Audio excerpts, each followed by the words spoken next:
that is going to shine when we get out from here. We bless your holy name and thank you. In Jesus' name we pray. But now all the persons the messages was answered to your well. Job that light at the back, spreading more issues. Okay, thank you so much. Conserving in again. So briefly, as you can all see the program, we're done with the first school. As my guest settled, I want to remind you again, I have panelists in the house, I have a guest speaker, I also have a keynote speaker. Now Cristo is here. I can see staff members and now all the students are glad available. I would like to take this opportunity to welcome our principal, who is going to give us opening remarks, to officially open this career day for us. Doctor, you are welcome.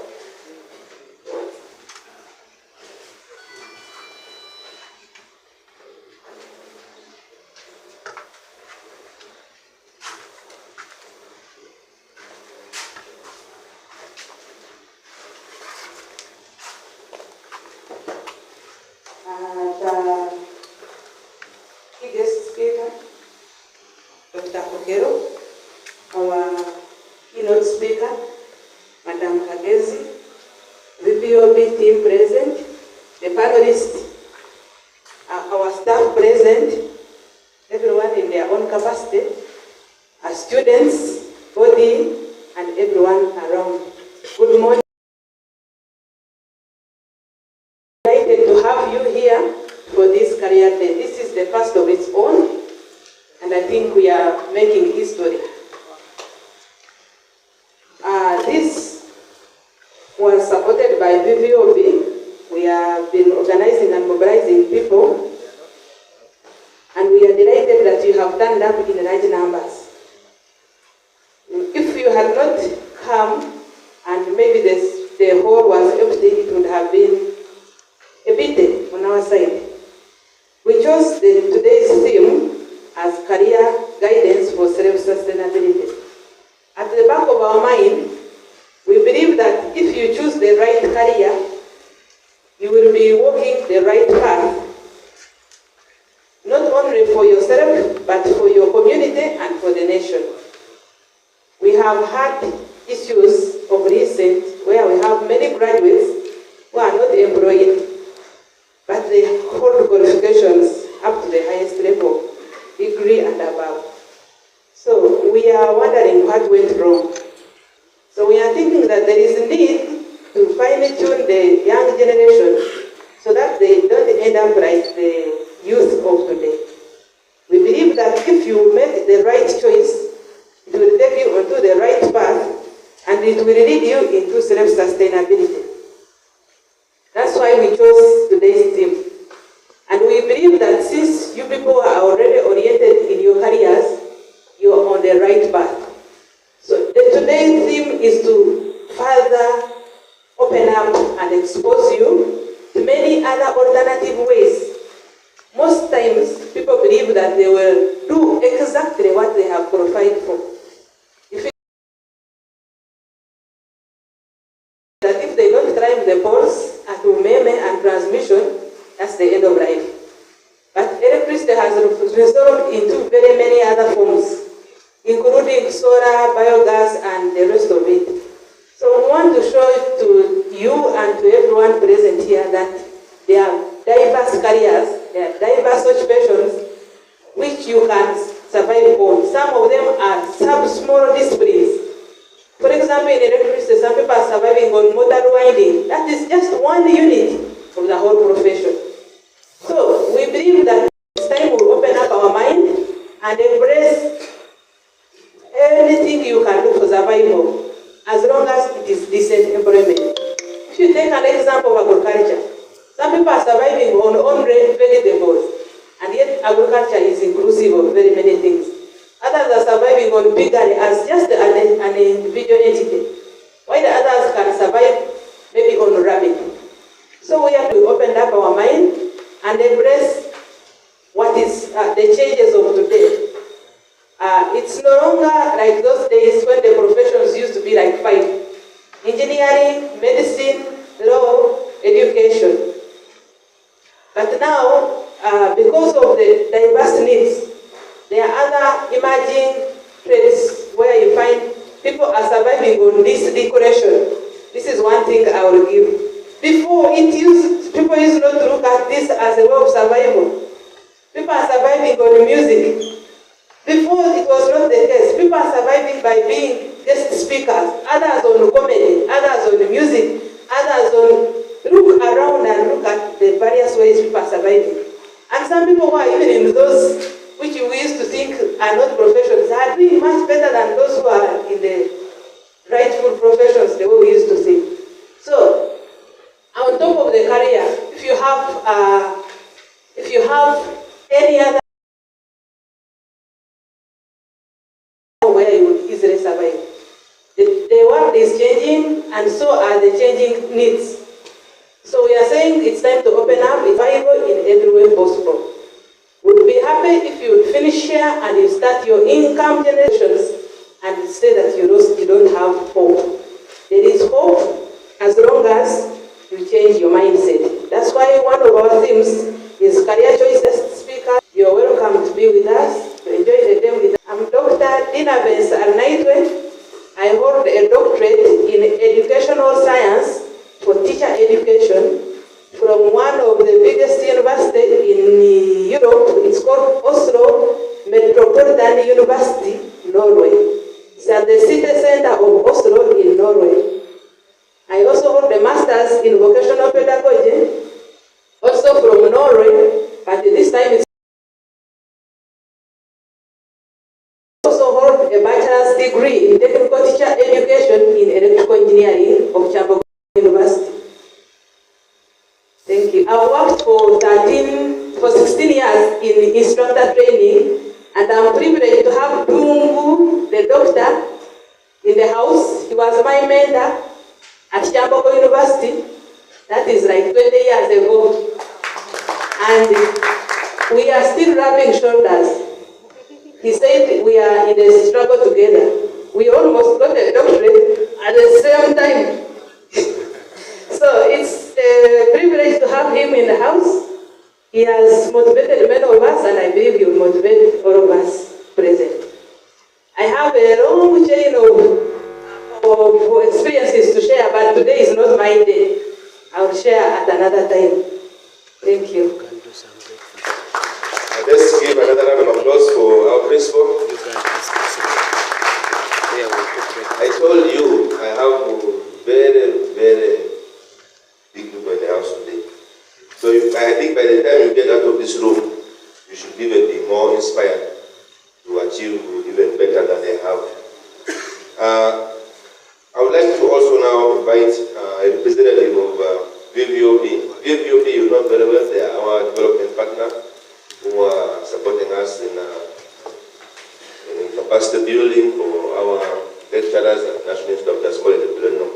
Agriculture students, I think you can testify there is a great change and improvement in our method of delivery as we can go for school practice. Madam Margaret, you're welcome. I think you'll introduce yourself and tell us about VVOP.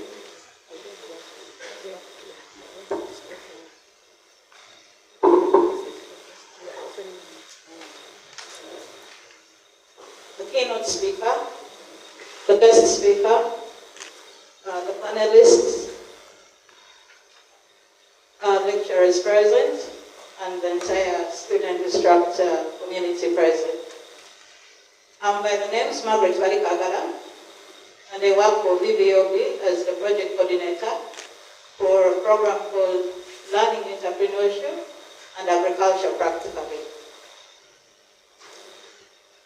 VVOP is an education organization that is working in partnership with the Ministry of Education, the National Teachers Training Colleges of Mulende and Unyama, the National Instructors College of Abilonino, and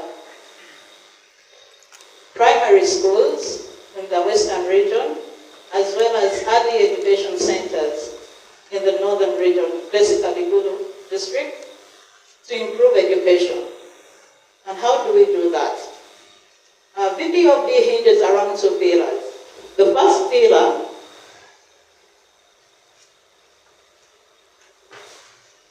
is improving the quality of education. And like you've already heard, this is through so many ways. One of the ways is the career day that we are having today, but we also have a strong component that is looking towards the pedagogy. And for the agriculture community at the college, we have three flagship areas that we are focusing on. We have project-based learning, which is focusing on the competency-based approach that the instructor college is focusing on right now. We have study and career guidance, and we have work-based learning. Now, I'm not going to expound more on that, but when you get an opportunity to interact with the students that are offering agriculture, or the lecturers that are working within those departments, I'm sure they'll be able to share a lot more on that. BBOB is not working in Uganda alone. We are operating in Zambia, we are working in South Africa, we are working in Rwanda, we are working in Vietnam, and we are working in Ecuador. And basically, all the work is hinged around education, and across all the countries, in very strong partnership with the Ministry of Education. Getting back specifically to this day, BBOB has a mission to change education. And we all agree that Uganda as a country right now is experiencing so many reforms in the education sector. And at the center of this reform, we have the teacher. You as a teacher instructor, you as a student teacher, you as a lecturer are at the center of all these reforms. Because if we have a good teacher, then we are sure that the product that comes out will be good. And vice versa. If the teacher is not well prepared, if the teacher is not well seasoned, then we do not expect to have good products come out. And that is why we are all gathered here today. We are here to attend the first career day at the Instructors College Abilonino. And one, for us as young people that are training, to be inspired. We've heard from the principal. She had a mentor 20 years ago. How many of us would want to have such a situation? You're in a room, and you have a mentor that has walked this journey of life with you for 20 years. I think that is very exciting. And so that is why we are in this space, for us to be inspired, for us to be motivated, and also for us to get the right connections, so that at the end of the day, as we wind up with our studies, we know who the right people to connect with are, we know where we can go to be supported, we know where we can go to be guided in the right paths, or to even be supported further as we develop our careers. And the other areas why career guidance is very key at BBOB is to ensure that we get the right skills. We are all training as teachers, and like I've already mentioned, so many changes are happening. If you're not willing to change, if you do not tap into the opportunities that are available to you, then you will stay behind. But if you purpose and determine to engage and take advantage of the opportunities that are being presented to you even today, by the panelists, by the invited guests, then we shall move forward.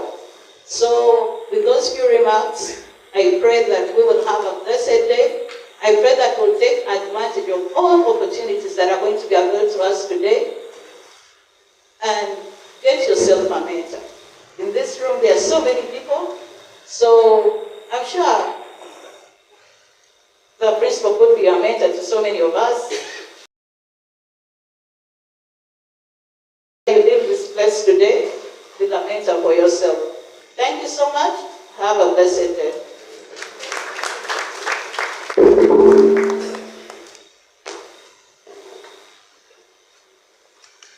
The claps are very low. The break tea, is it that we are hungry or what are we?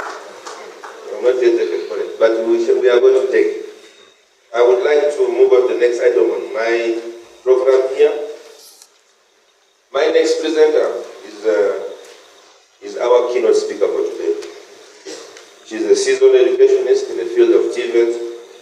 She's also currently the principal of Tinder Vocational Training Institute.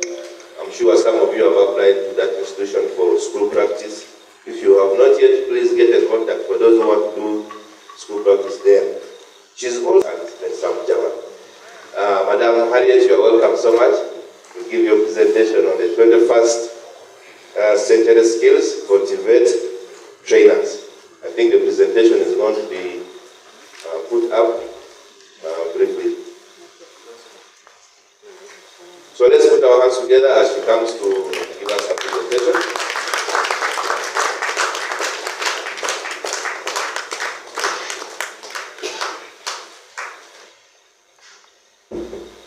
Thank you so much.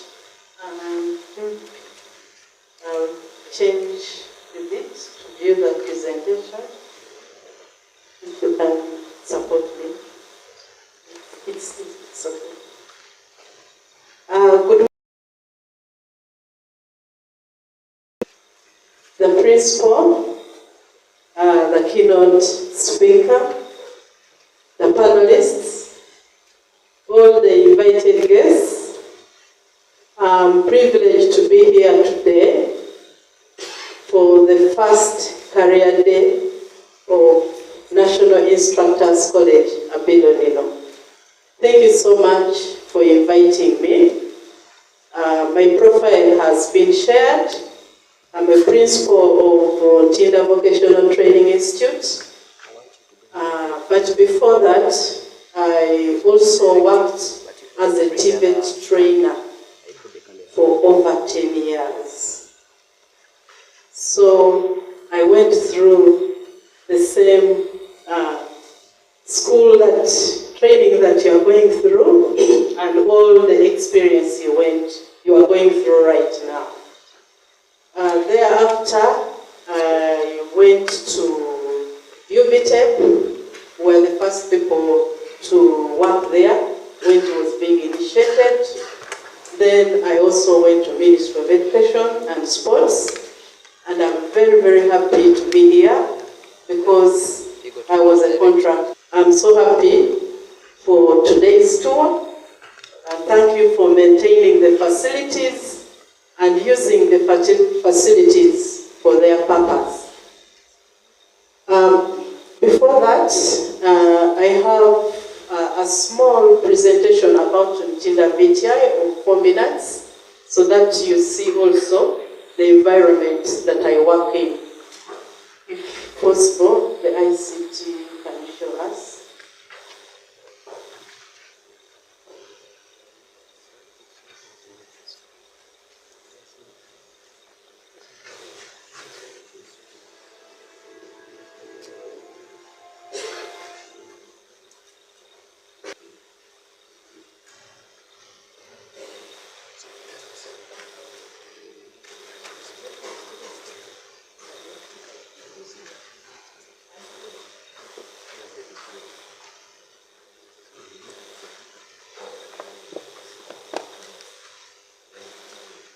Okay, as you can see, maybe the sound is off, but still you can see the place. We have electrical installation as one of the courses we train.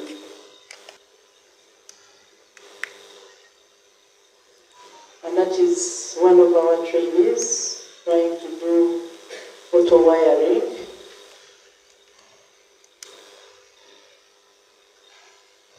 We have fashion and design also as a course, and that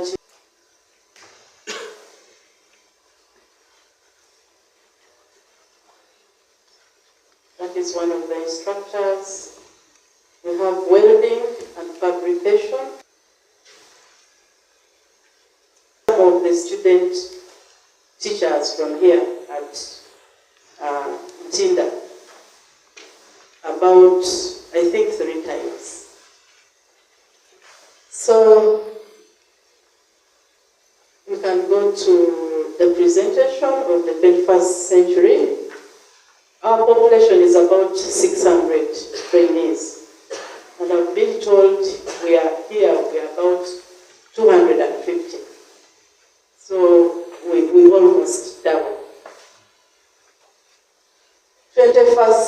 century. The presentation is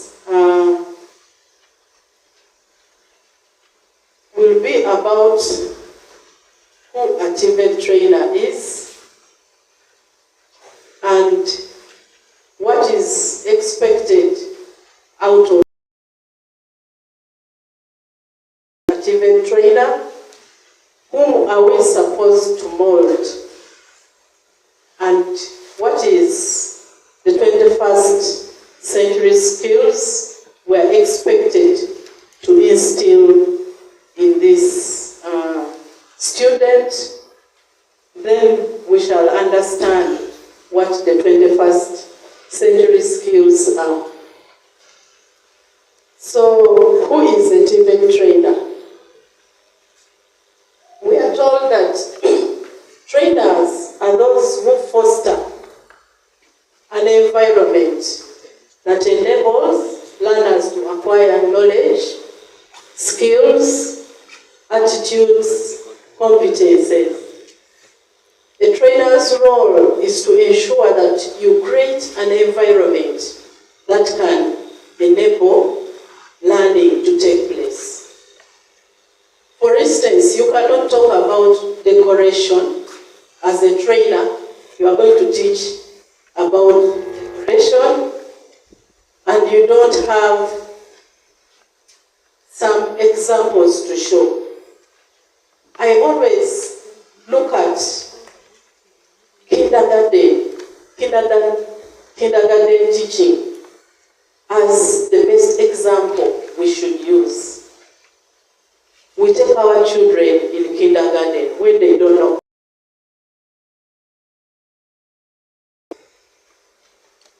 Alphabet, for example, ABCD. From nowhere. But this teacher of kindergarten tries to create an environment to make this learner love this child, love what she's meant to learn. For example, ABCD. He may recall, or she may recall ABCD because the teacher labored to draw pictures of an apple, to draw pictures of fruits which start with letter B, fruits which start with letter C, and even gives this kid to test. By the time the kid comes back home, she's able to say at least A, B, C, D, E. Why is it that as we grow, we lose out this culture of creating an environment that helps us, that motivates us to learn? So you, as a TVET trainer, because you are already a TVET trainer, how are you going to create an environment that allows this child you are going to meet at that level to learn? You are going to teach about cabbage, and you are teaching it in class. So it is about creating an environment that enables somebody to learn. Next slide. Our major roles as TVET trainers is to plan, organize, and deliver training in TVET institutions within the framework of the overall curriculum. That is the role. That is the role that we know.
switch off as we continue?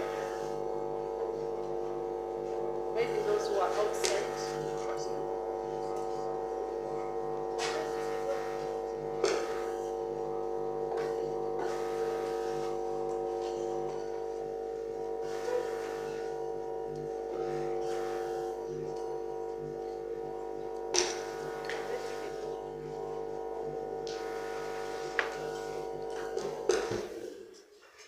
Okay, I think you can all hear me? Yes. I was saying that the major role that we know is planning, organizing, and delivering training as a debate trainer. But there are a lot more roles. The next one is monitoring and learning progress. You need to monitor and see whether your students are learning. What you might be learning very well, but then when your trainees are not learning, we have to interact with our counterparts in the enterprises as a debate trainer. As a debate trainer, in most cases, we reach schools and we teach, we go back home. Until the next term continues, you do the same thing. But when you never bring the enterprise closer to them, because one of us here is from the enterprise. You need to regularly visit the enterprises of your specialty. If you're a fashion designer, you need to know where the industries of fashion and design are. If you're an agriculturalist, you need to know all the enterprises of agriculture, especially starting from here now that you are in Lira. You need to know them and go to them and see what they are doing. If you're a debate trainer, my friend, and you don't know where the enterprises are, please just forget about training. I think you might have come to training when you are being pushed. I know there are many reasons as to why we come to training. One might be because we are interested. But few of us, if you are to do a survey here, doctor, I think that is the research you should do. You will find that 5% of your trainees came here because of passion. The other reason we come here is because we have failed to go into the enterprises. Because you know very well that we all did our courses in the different specialties. I did electrical, engineering, others did motor vehicle mechanics, others did whatever they did. But after school, when we look for jobs and we fail to get jobs, we take this choice of coming to Tibet. They tell you go to Abilonino, do a course in education, you'll easily get a job. The other reason is you are inspired by somebody. Someone tells you Tibet training is good. When you become a trainer, it is good. And that is the reason why I joined. I was inspired by the then principal of Nakao Vocational Training Institute, who is my uncle. After joining Umeme by then, he said, why don't you come and teach? And I said, but can I be a good teacher? He said, yes, it is good. You know, when you join teaching, you can also continue doing your work. Don't you see me? And I said, maybe what he's saying is right. But I feared. I said, no, it's not my passion to teach, much as I know that I can teach well. Japan, you come back and take off. And then I said, going to Japan, I think, is a good thing. Like they may tell you, when you go, you get connected to VVOP, they'll take you to Netherlands. So get this opportunity and you go there. Afterwards, you take off. So somehow, I found myself there. But when I got there, I enjoyed it. So it is possible to change, regardless of how you came here. Whether you were pushed, whether you failed to get a job, whether whatever happened, that is now history. Now you are in it. The moment you keep meandering in jobs, much as we need to expose ourselves to the different, careers, as other speakers may say. But it's also good to specialize until when you succeed. what they say, focus. Focus is follow one course until you succeed. So when I joined Nakawa Vocational, I taught for about a year. I went to Japan. I came back. I got the passion. I was mentored like the way that we are doing right now.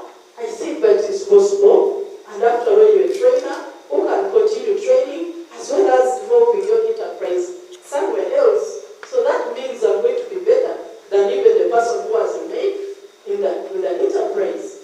So it is a matter of change. However, you need to accept that those are your roles. Those are your roles that you must do all the time. In technology, things keep changing. The training methods keep changing from time to time. With the old method, if you have to survive, they will take you in an institution like you did a vocational, and you must adapt to our ways of teaching. You have to work. It's not about collaborating with the enterprises alone, but you have to do it. You have to find time. In holidays, what do you do? When trainers get their holidays, they go to the village. They don't want to expose themselves to what is in the world of work.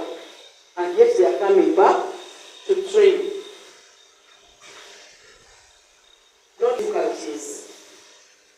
Next.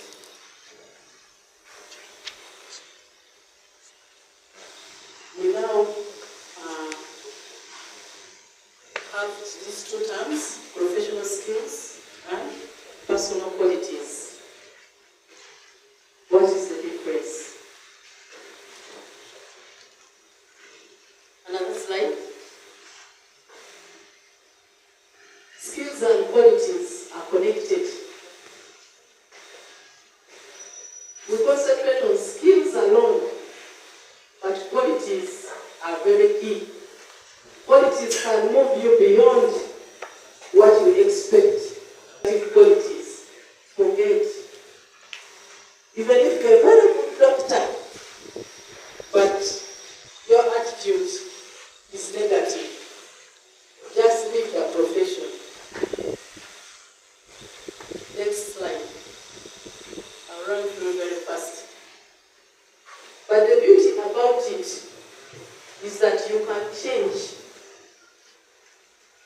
Even if you are not a patient person, you can learn to be patient.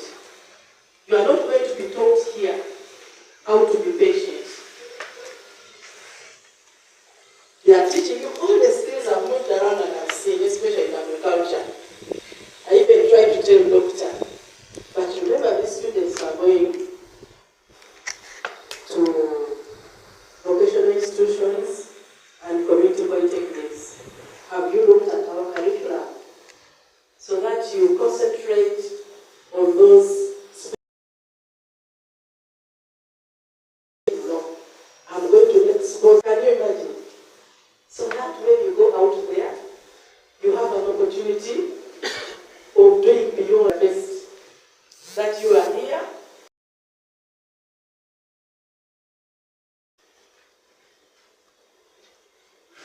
I know some decide to sleep in their dormitories while others are there trying out the.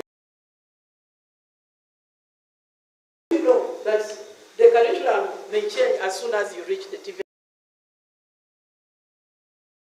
You are telling me, we need somebody to do motor riding. Again, madam, they have put this in the curriculum in motor vehicle, yet none of us is aware of it. What should we do? The more it's better for you. Like? Yes, of personal quality.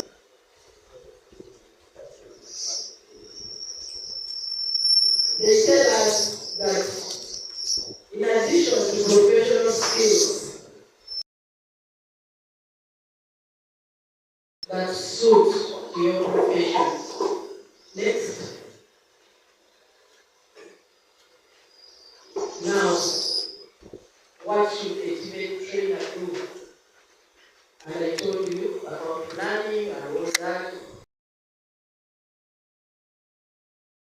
skills and all that. That is what is expected by and can even be written in the advert that we need somebody who can make lesson plans, who can do this and all that, included in your duties. But there are personal qualities we look out for. And if you came and did, for example, school practice at my place, and I discover that you have unique qualities of a Tibetan at the institute. Even if you left,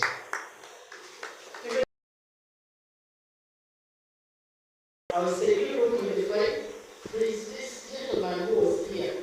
He was like this and this. Can you find out where he is? The ones that are professional. But now we are turning the qualities also as professional. For example, I've listed some of those professions here. A musician, what qualities should he have? That is, to say I'm a lawyer. What do you expect? What qualities? What qualities?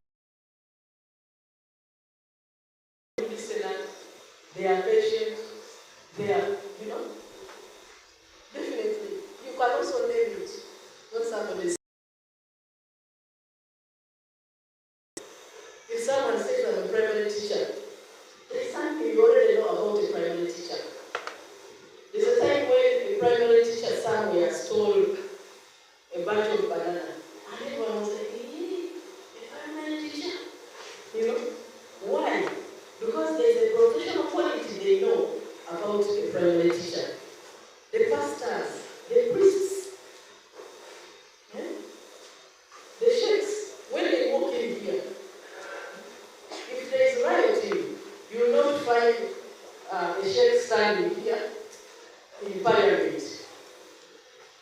I think we saw sometime a scenario when they had disagreement and some people jumped over the tables. They were not lawyers. We have lawyers in parliament. They were not lawyers. We have doctors in parliament. They were not doctors. A football trainer. How does he behave? And then how does he treat his student? Does he discourage the student? He's always yearning to make sure that he pulls out that person to be a trainer. Next. A Tibet trainer must be an active listener. You must be willing to listen to the students that you are teaching. If you don't listen, then you are not helping the trainees. Next. The Tibet trainer must be creative. It is easy to say that you need to be creative. But in your mind, do you accept it? That I must always be creative, regardless of the situation. If you are not creative, then you are in the wrong place. If you are not a good listener, then you are in the wrong place. That is the Tibet trainer. So remember I told you, we did not, including myself, it was not my first choice to be a Tibet trainer, but I found myself there. But when I got there, I had to accept that now I'm a Tibet trainer and I'm not leaving this profession. And therefore, I must be an active listener. I must be creative.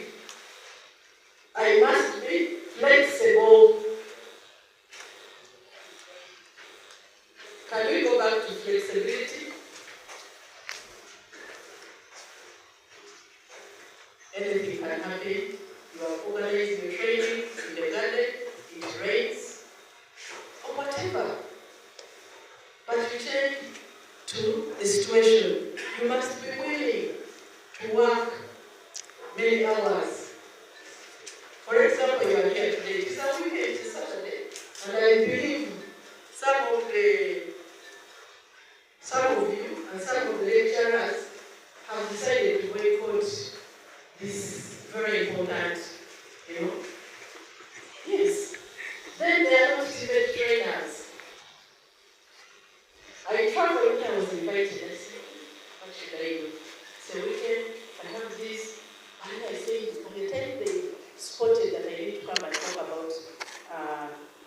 21st centuries, then if I pull out, I will have disappointed them. Then they will have to start thinking of another person and all that.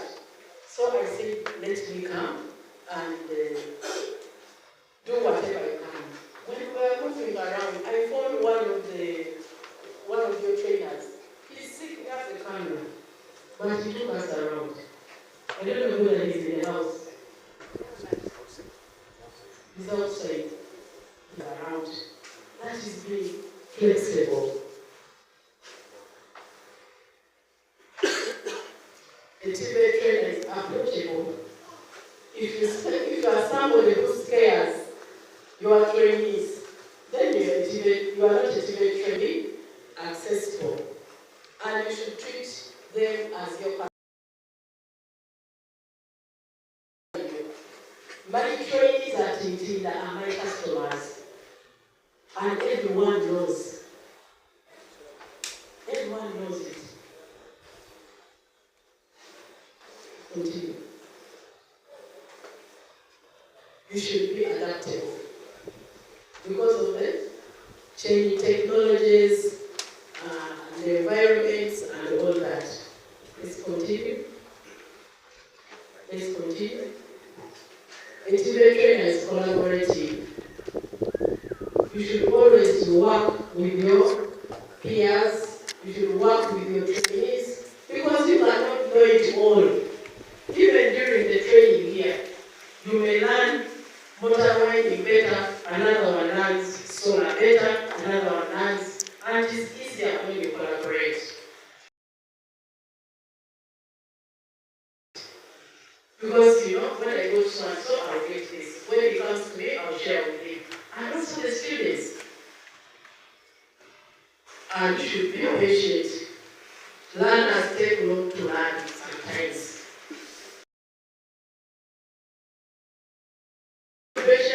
This one has way to learn. There's a slogan in Uganda. I don't know whether we have Uganda here. They came and said, together now, again. If you're a TV trainer, forget that. You need to go with everybody. Continue. And you are a continuous learner. Even doctors are always in books because they get challenges every now and then. So you should also continue learning. Whatever you learn here, tomorrow it will be absolute. There are new methods coming up. So now, we have learned two things. We have learned our role. We have learned our qualities. Those are the professional qualities. But there may be more, of course. But those are the key professional qualities. What is 21st century? This word 21st century. Did you know it? When they tell you we have a speaker, who is coming to talk about 21st century, what do you think? The first learner will have already Googled to see, and nowadays our learners are like that. Before you teach them, they already know what they are.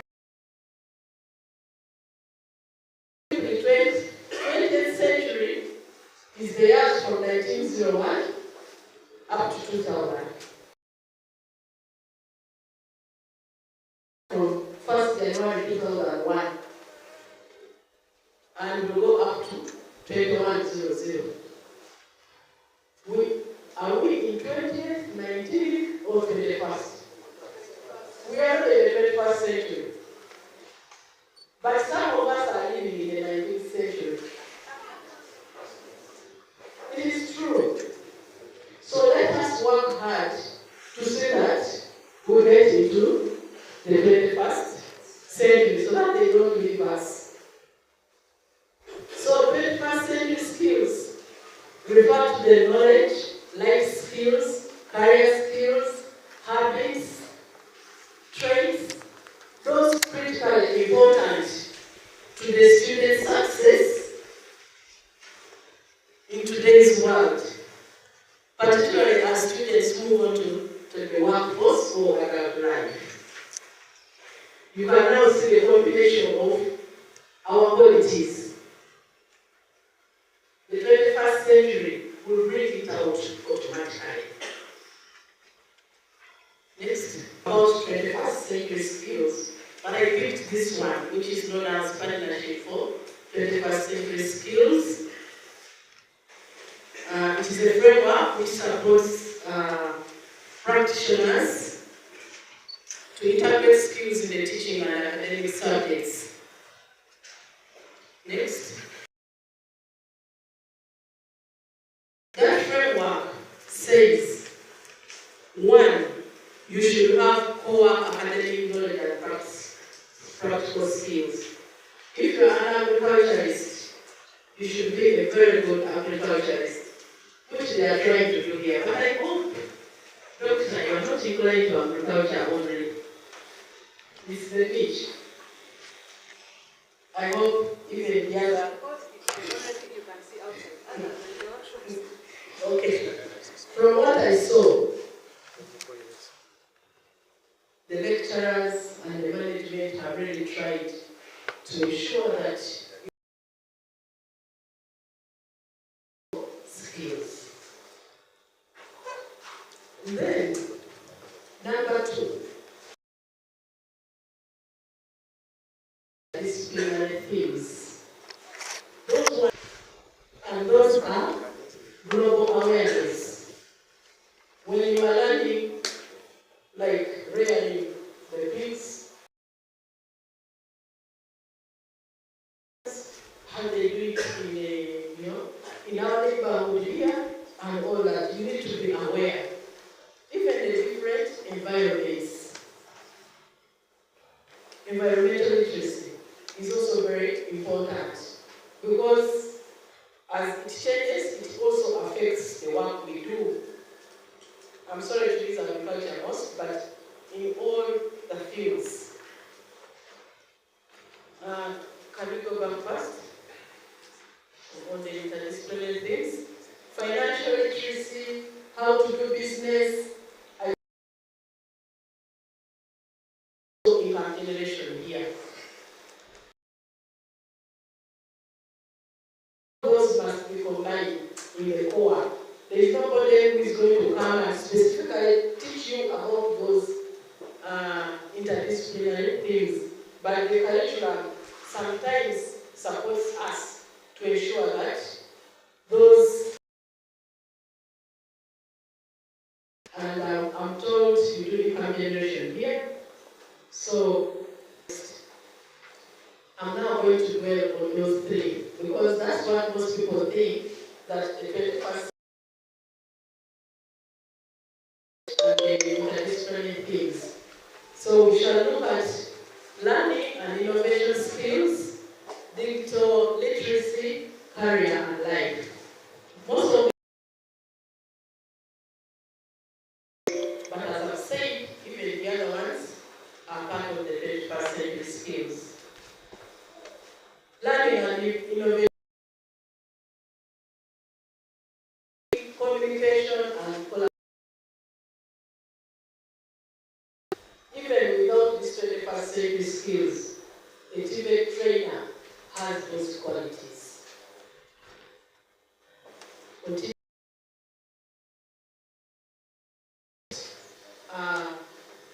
Our students to go out when they are creative, and your students, make sure that your product is creative. We take those who are creative more. Someone is creative and innovative. Not all the time, I don't have this, I'm not going to teach. I don't have this, I'm not. Can I produce this? Next. Someone who is a critical thinker and a problem solver. Not a problem solver. If you are not a critical thinker, then you are still in the 19th century. We want someone who is a good communicator, both verbal, written. How do you communicate with your peers? So you also have to produce a good communicator in the long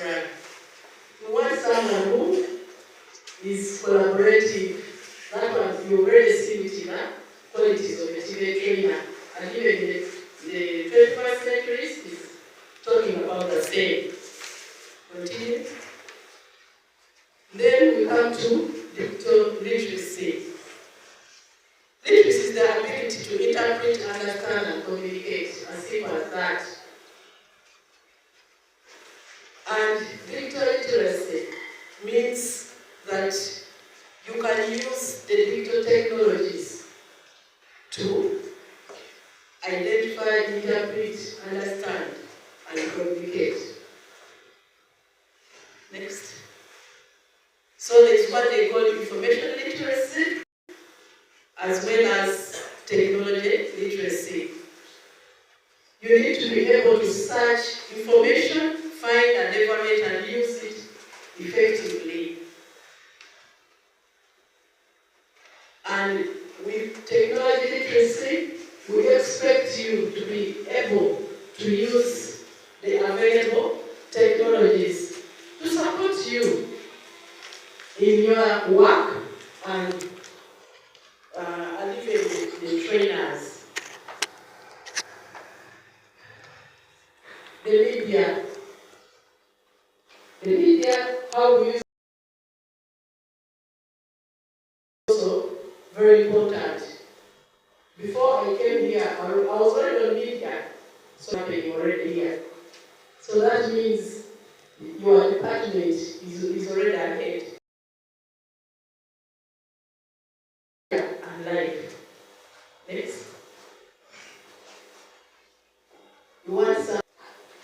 So when you are training the students, you have to make them be initiative. I remember I did interview at the Ministry of Education. There were 3 of us.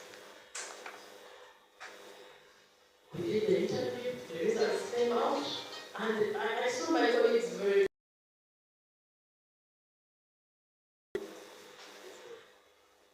Like after a year, we went through because the employer gave a recommendation which indicated somebody who is self. That was Dr. Lee. I don't know if you met her here before. She interviewed all of us. Then, fortunately or unfortunately, we all scored the same marks.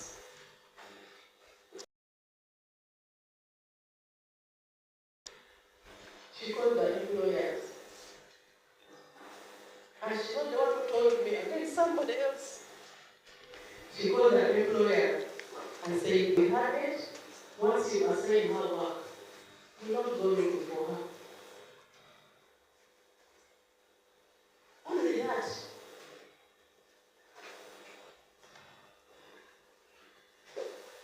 So my fellow trainers, these words we are sharing today are real.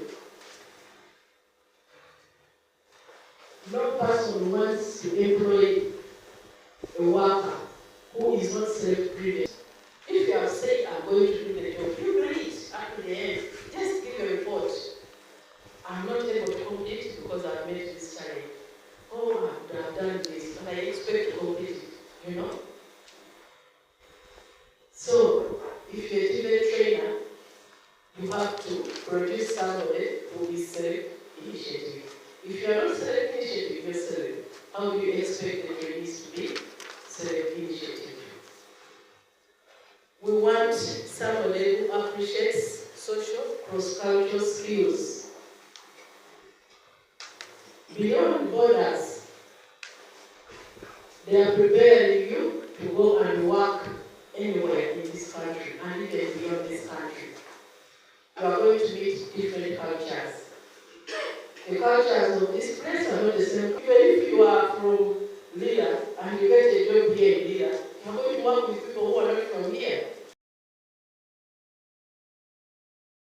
The difference, accountable when you are singing your anthem.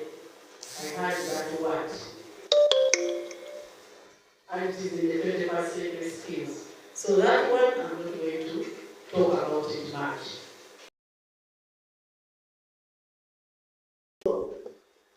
In the 21st century, skills.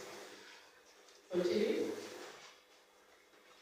We know that a leader should be able to make decisions, to set an example. Everybody is a leader. It is not only the principal. When you are told to manage this function, in whatever task, you have to take the lead in that. So as all the workers are expected to be leaders, and therefore they have to set examples, they have to coordinate others, they have to inspire others, and that is the 21st century skills. Continue. So we can compare the teaching styles over the years of the trainers. In the ancient years, that is the 19th century, for example, clothes, hands-on. But in the 20th century, it was teacher-directed. It is student-centered. The means of communication, it was oral. I never took any notes from my mother on how to sew, how to cook. But I learned a lot. In the 20th century, written. Now, even these ones that I'm giving you, because after you can go on the internet and search and read more and even get better about it. You see that? It was discovery of facts. We discover after going through experience in the ancient times.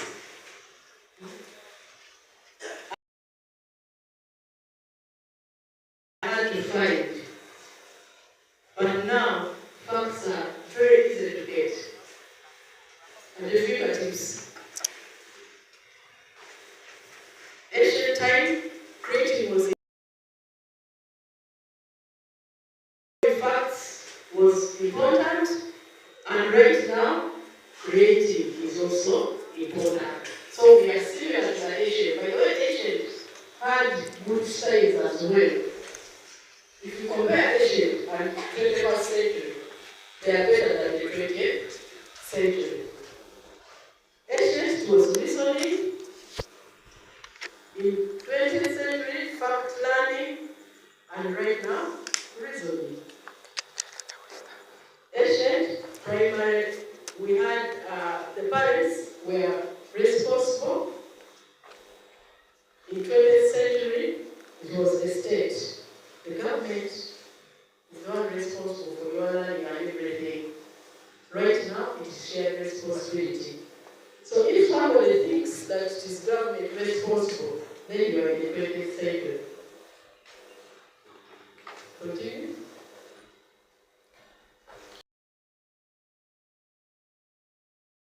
Learn. The 21st century skills are, they are still supposed to be.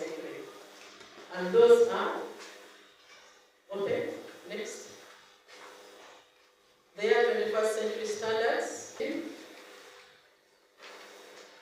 We emphasize on feedback. They enhance formative and summative assessments, and also portfolios using portfolios of student work. The curriculum itself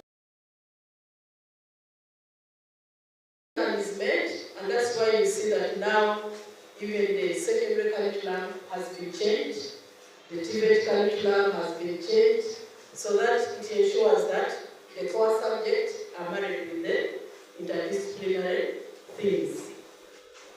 Next. Even to uplift these institutions so that the learning environments suit to the 21st century learning. Last but not least, between the 21st century teacher and the 20th century teacher, which are equivalent to the other slides that I shared. A 21st century teacher should be learner-centered, should be collaborative, should emphasize skills other than knowledge. The learning should emphasize life skills, should use book methods of teaching like group work most of the time. The classroom is global. It is no longer the classroom that we had, but I saw here our classrooms are outside and beyond. They emphasize formative evaluation, not summative, and learning is for life, not only for school. We collaborate, but not compete as it used to be before. And our knowledge is more web-based than text-based. I'm not saying what outweighs what is this side. I wish you good luck to the trainers for God and my country.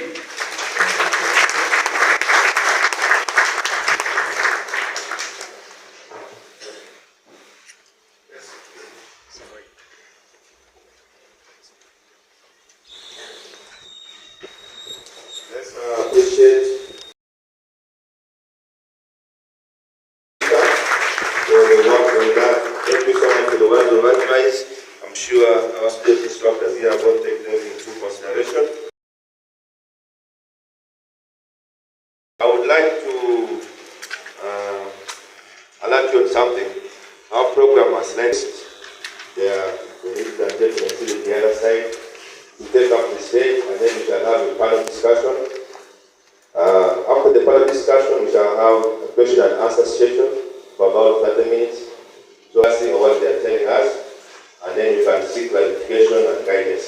So at this juncture, I would like to ask my panelists to come forward. Our steps in this direction, and then we will be doing that.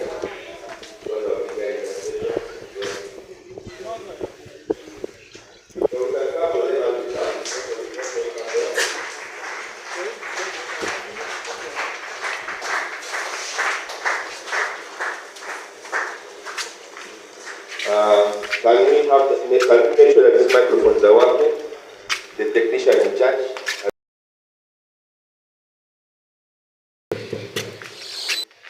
The title.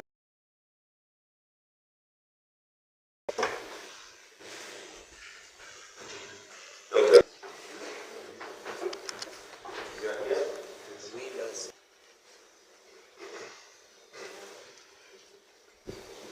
So as the last panel is coming, an answer session.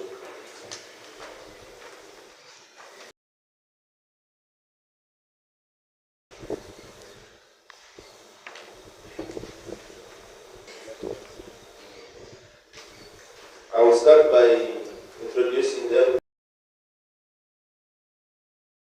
They will tell us more about. Here is Mr. Oyuku Sam, Science and Agroforestry from Makerere University, Bachelor of Education from Makerere University, and a Diploma of Education from Kum University in charge of practical training. Mr. Oyuku, you're so much welcome.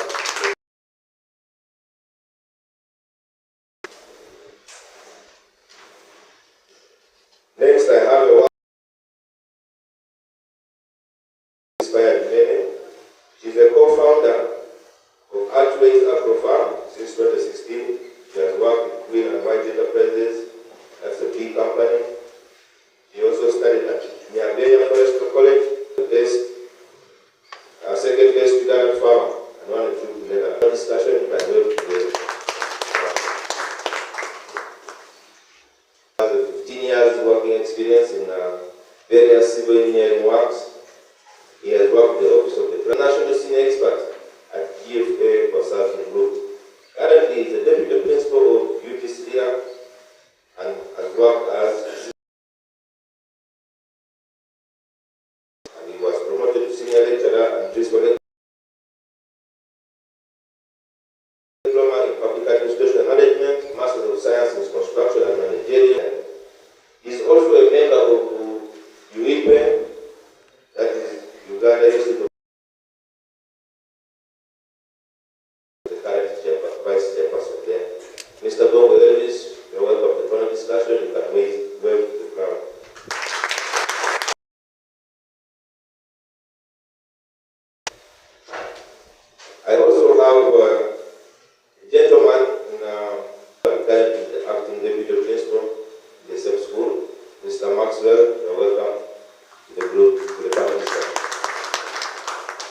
from the lowest level up to the highest level.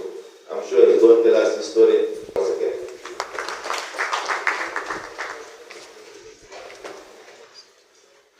Now that I have all my panelists introduced and we have set the climate, we want to take about 1 hour. Just have a few questions I want to pose to each of the panelists. So that you are seated. In case they don't work, I want the technician to be near here so that I can have them run. In as much as I have done a summary, an introduction of the panelists, I'm sure there is always a way that they can always introduce themselves. My first question goes to Mr. Samuel. In about 2 minutes or so, could you tell us who you are and what you do for a living?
we have a display room in Mira City and another outlet in Kampala, Kamuta House, Kanjuta Street.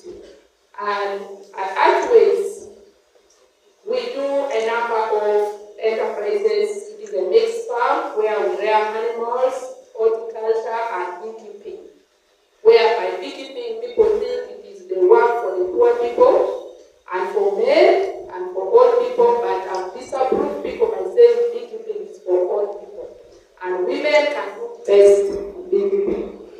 And I really want to say today that at Archways we had value to all the byproducts in the hive.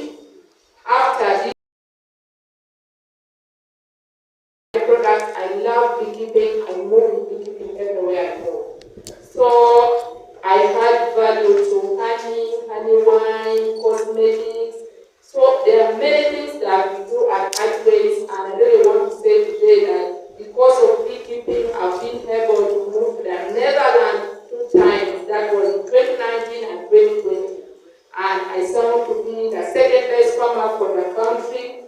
And I really want to be a role model and say, let us embrace beekeeping because of the climate change as we are experiencing. Thank you very much.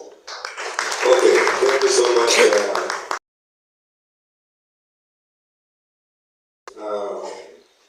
Even as much as I introduced you, where do you currently work? Thank you very much. First of all, I want to recognize everyone invited here. Like to Abilonino and my other colleagues. It was a good thing. First of all, let me talk briefly about myself, and now I'll come to the question. As already, my brother has already been said, I hail from Ghana. The name confuse people because you can get in West Africa, you can get in Bongo, but this is a Ugandan and an Angolan, not the Ghani Bongo that was recently having issues. Because somebody can easily link me to the Ghani Bongo family, the Bongo here. As I said, my background is civil engineering. I have a master's degree from Canada. I've done a lot of construction work, both internally, region, and also also proud of a very serious event trainer that been presented. That I've at least moved on levels because my training started as assistant lecturer. Just like after leaving class, I got myself ready training and I progressed up to now where I am. Professionally, I do a lot. We've done sort of professional engineers. This is just a body that monitors and regulates engineering practice. And there are many branches across the country. But we have one of the branches there, and I'm the vice chair. We work a lot with now the city to see that a lot of infrastructure development that are coming out. I collaborate with the city as the professional engineers. But to be short, I've been working also in use of water and environment. I've constructed a number of urban water supplies in the region, West Nile, Chodi, and Tano. Those clean water, the water you bring, we have the train behind, we have been doing a lot of things. And also, on the social aspect, being in OPM, we did a lot in South Coast, in Makabat. I was also an engineer there, we did a lot because after the Cold War, there was rehabilitation, so we did a lot of. I'm the deputy principal of UTC leader. Having gone through all of this, I got myself now in administration, and currently we're training a lot at UTC. In the house here, I'm seeing a number of them, those based on the construction side. And let me give a brief about UTC. You might have known that UTC is one of the oldest colleges in the country. We have about 5 colleges, of course. recently, Nakao professional, very important role came on board. But the government has a lot of emphasis on training, skills training, and we now Center of Excellence for road construction. So we have basic training areas. We are training technicians, road construction and maintenance, bridge and culvert construction, topographical and land surveying, and materials. Basically, these are 3 months training to fine-tune the skills of our technicians to be able to be, these are employable skills. So that is briefly about myself. I'm glad to be here. I trained from here, my teaching area, but it was in service. Mr. Bola used to take the service in town and basically in here, and that's how I got the training as a teacher from this very season. Thank you very much. He's an alumni of NICA. You're welcome. The next panelist, Mr. Maxwell Quinn. Could you tell us just in a few minutes about yourself, briefly? Who you are? Thank you so much. Everybody in various capacities. As he has mentioned, my name is O'Quinn Maxwell. I hail from Loro, but I've been moving throughout the country. I am a passionist. That is my first profession. Then I doubled the profession as a teacher, and I am so happy. I'm so proud of being a passionist because I am so much aware that there is nobody who could wake up in the morning and does not touch anything concerning fashion. I'm also so much delighted to sit next to my mentor. He was my lecturer at Jambo University, that is 2009, 2010. Thank you so much. As for myself, I started my journey of fashion from junior level. 20 years ago, we were in this compound. That was in 2003, when Achama Technical was displaced from their original place. We came here. And this is my first time after 20 years to again step in Abilonino. I have been moving in that train. I served in Namasara Technical for short time, and in the World Community Polytechnic in Duero, and I served there for 8 years. I therefore, up to now, I was then transferred to Pajura Technical School, which I served now 3 years.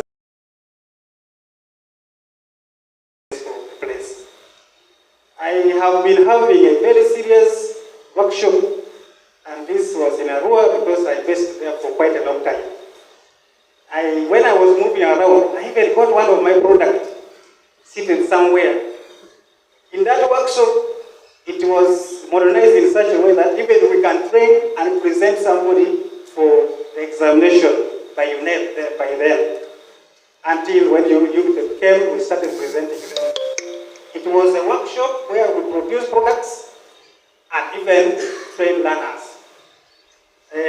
Up to 2020, when I entered into administrative position, that is when I had to shift because administrative position does not allow you to overmove. That is briefly what I can tell about myself. Thank you. Okay, thank you so much. Another alumni of NICA. Also seems you have many people who have been mentored by us here. Everybody is recognizing their mentor. I will also recognize mine shortly. The next presenter, when I read his profile, I was very inspired by his story. From the journey that he took up to where he has reached. I just want, Doctor, if you could inspire these learners, that journey which you took, the educational journey that you took to reach up to the level that you are now. If you could give them that story and you inspire them too. Thank you so much. It's good that you did give me only 2 minutes. I'm happy about that. Oh, today in a career Sustainability today is a career day for sustainability. I'm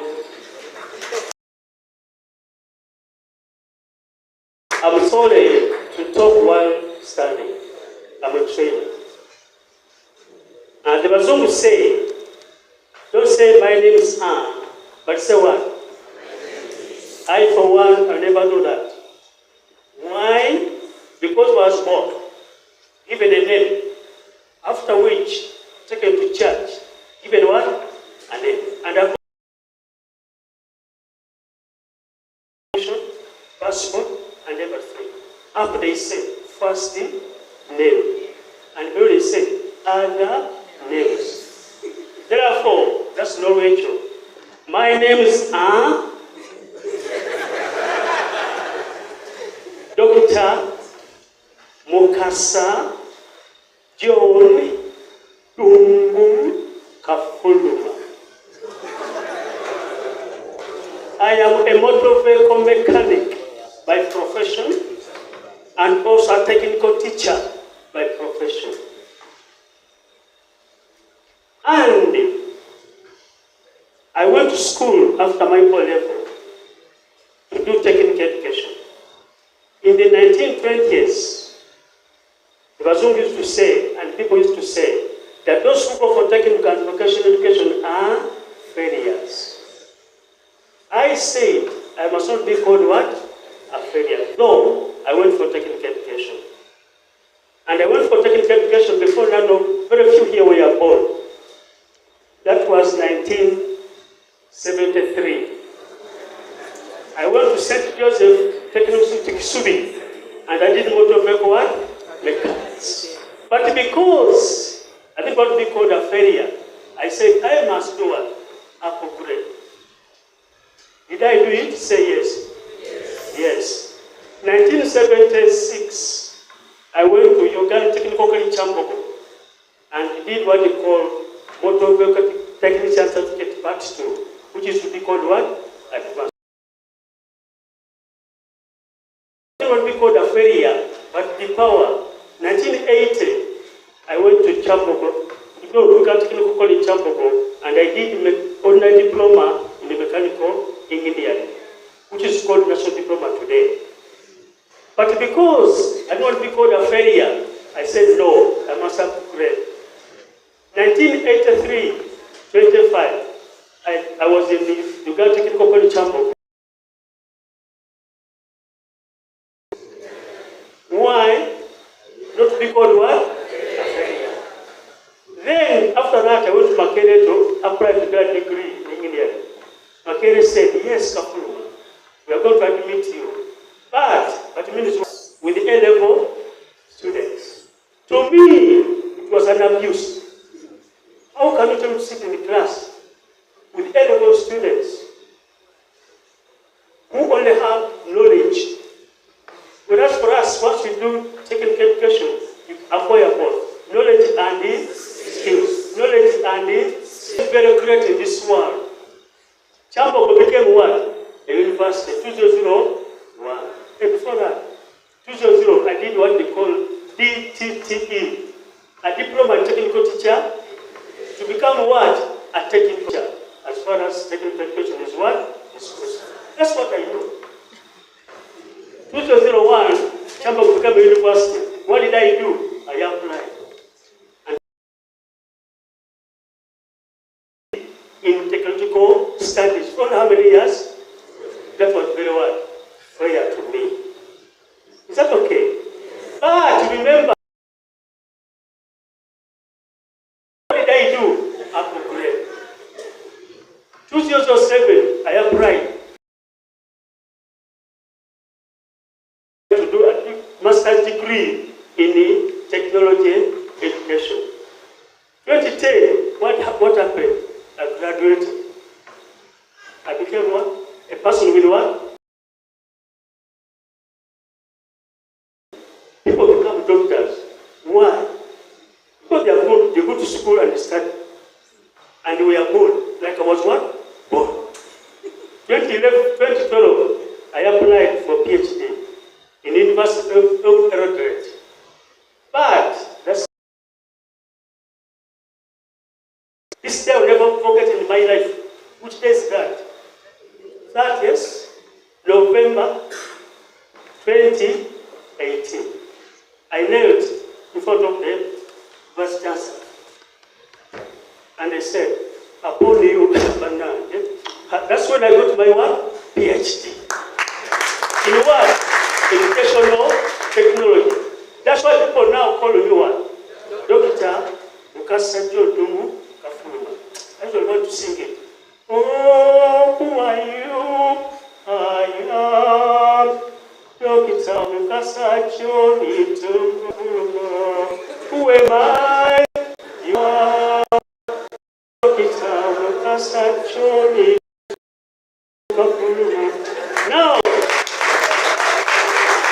because I proved to be a trainer, in 1980, I started a program by then it was called Radio Uganda to teach people how to maintain their vehicles. Those who were at that time. Then,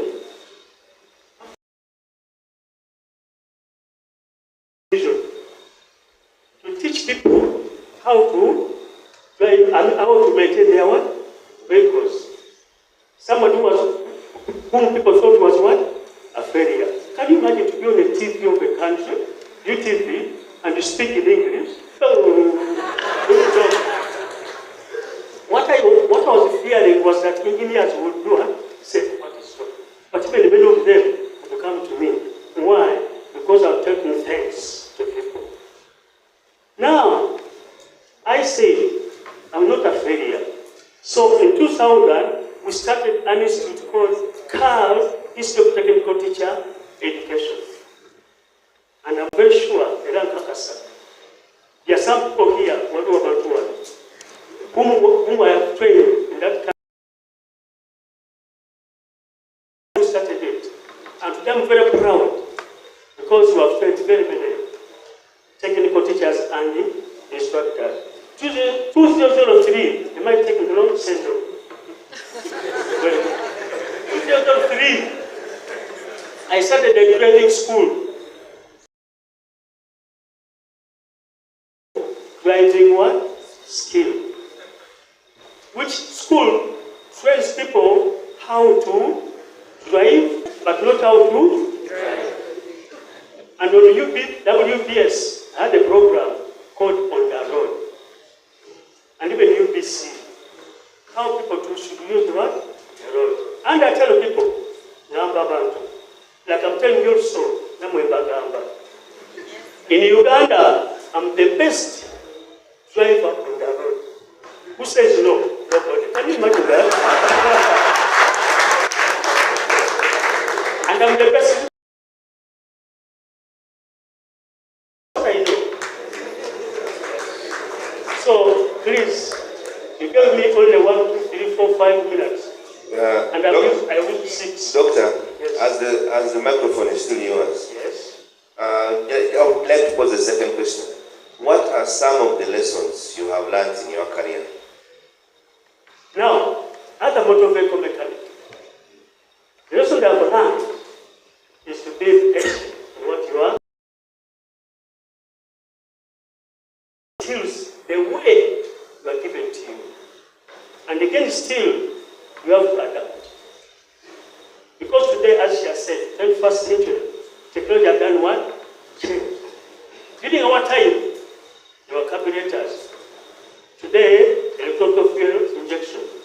During our time, it was manual vehicles. Today, automatic. And I've tried to adapt. And when I teach how to handle automatic vehicles, so adaptability, as she said, is very important. Can I go ahead? Say yes. Madam, the question is, what? Thank you very much, Speaker. That is a lovely question. First of all, what inspired me was my grandfather. used to rear bees, and for us what we would enjoy most was eating honey. And do you know the type of honey we would enjoy? The oil or the cooked honey. But I said no, I need to. First of all, my father told me when I completed my study at level, he told me what you want. In my heart, I used to admire doctors, the way they did, the way you go to doctor's room, consultation fee, the way people pay, and the rest. Then I would say, these people get free money. But also I learned that in my sector, beekeeping right now, I'm also a doctor. Why? When you visit me, there is nothing that I would say I would do it for free. There is consultation fee. If you want to know something about beekeeping, there are others down there that they are very experienced with me. I will tell you which part do you want to learn, that I don't want to start beekeeping, then I would say, can I first visit you side or your home? And I also, if you want me to come only to help you inside selection, you will transport me, you'll also meet my lunch allowance, and maybe some little bit of facilitation, and then you ask me how much, then I ask the distance, if it is about 5 kilometers from maybe near city to your place, I tell you, there facilitation fee is 50,000 as you transport me, and also you give me some good lunch. If you say yes, then I go. And every time as I move out, I don't move for free. Even my being here is not for free. It is an enterprise that I have less competence, and I decided for her is the hand. Thank you. Okay, thank you so much for that introduction, sir.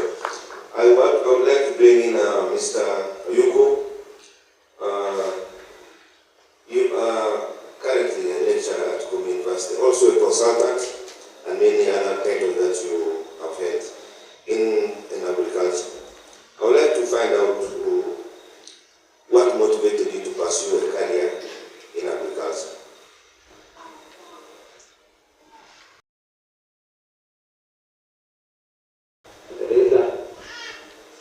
The first thing which inspired me and motivated me to was my father.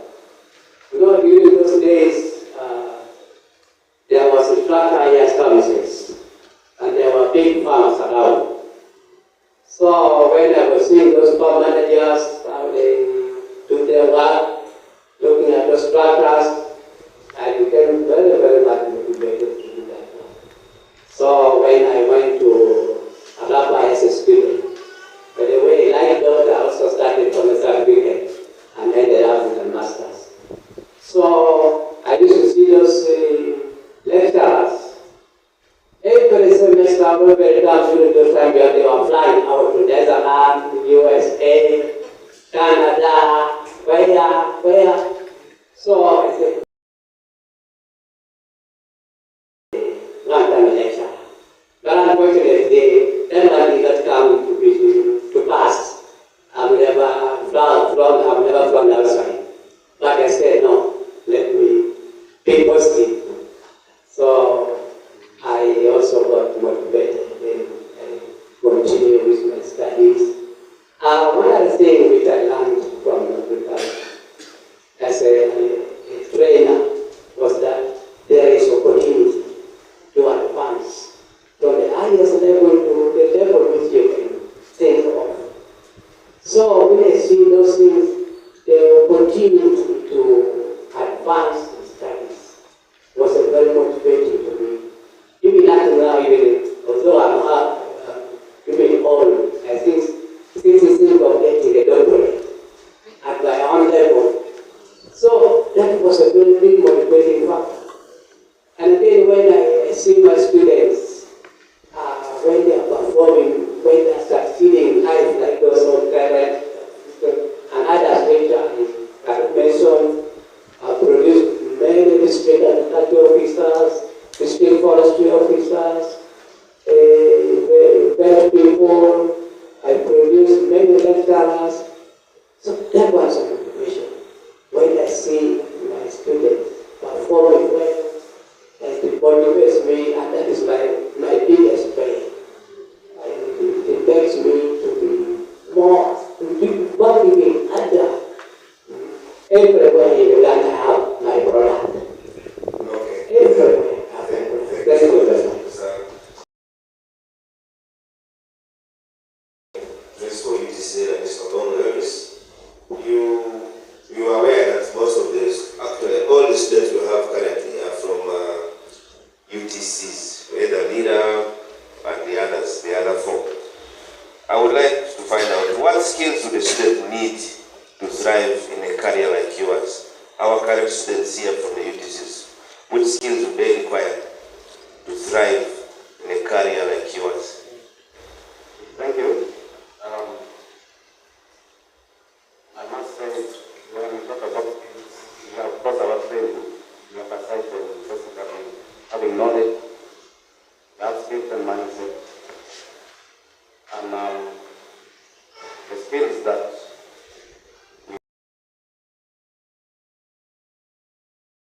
our intake, when you look at the education structure, we have two kinds of students that we have made. There are those who take part of A level, and we have those who come from maybe a certificate, and these two come to be to acquire the skills. Remember, there's that those students that have never known any bit of any skill. That's from maybe we have done PCM, done pen, and we have very technical project. Then we have people already having some basic skills. But have already been introduced to the industry. Now, we always emphasize at the body to treat the two categories. Because remember, we are now in competent-based training, student-centered these days. Gone are the days where lecturers, actually, we are even changing from the title from lecturer to instructor. That's what we have now here. Because the days, gone are the days where you come with your yellow notes and you stop your engineering and stop at that. Because now Jupiter has brought in, when you move to Jupiter later, for now, or any of the campuses, remember we are one campus, but different locations. You will find one of the key papers that they do is real life project. Now, to come back to your question, if you are doing engineering, there are skills that really you need to get. But some of these skills, remember, you have to get the knowledge, to know the science behind it. Okay? So we emphasize on training that makes you handle engineering problems as they come along with your way.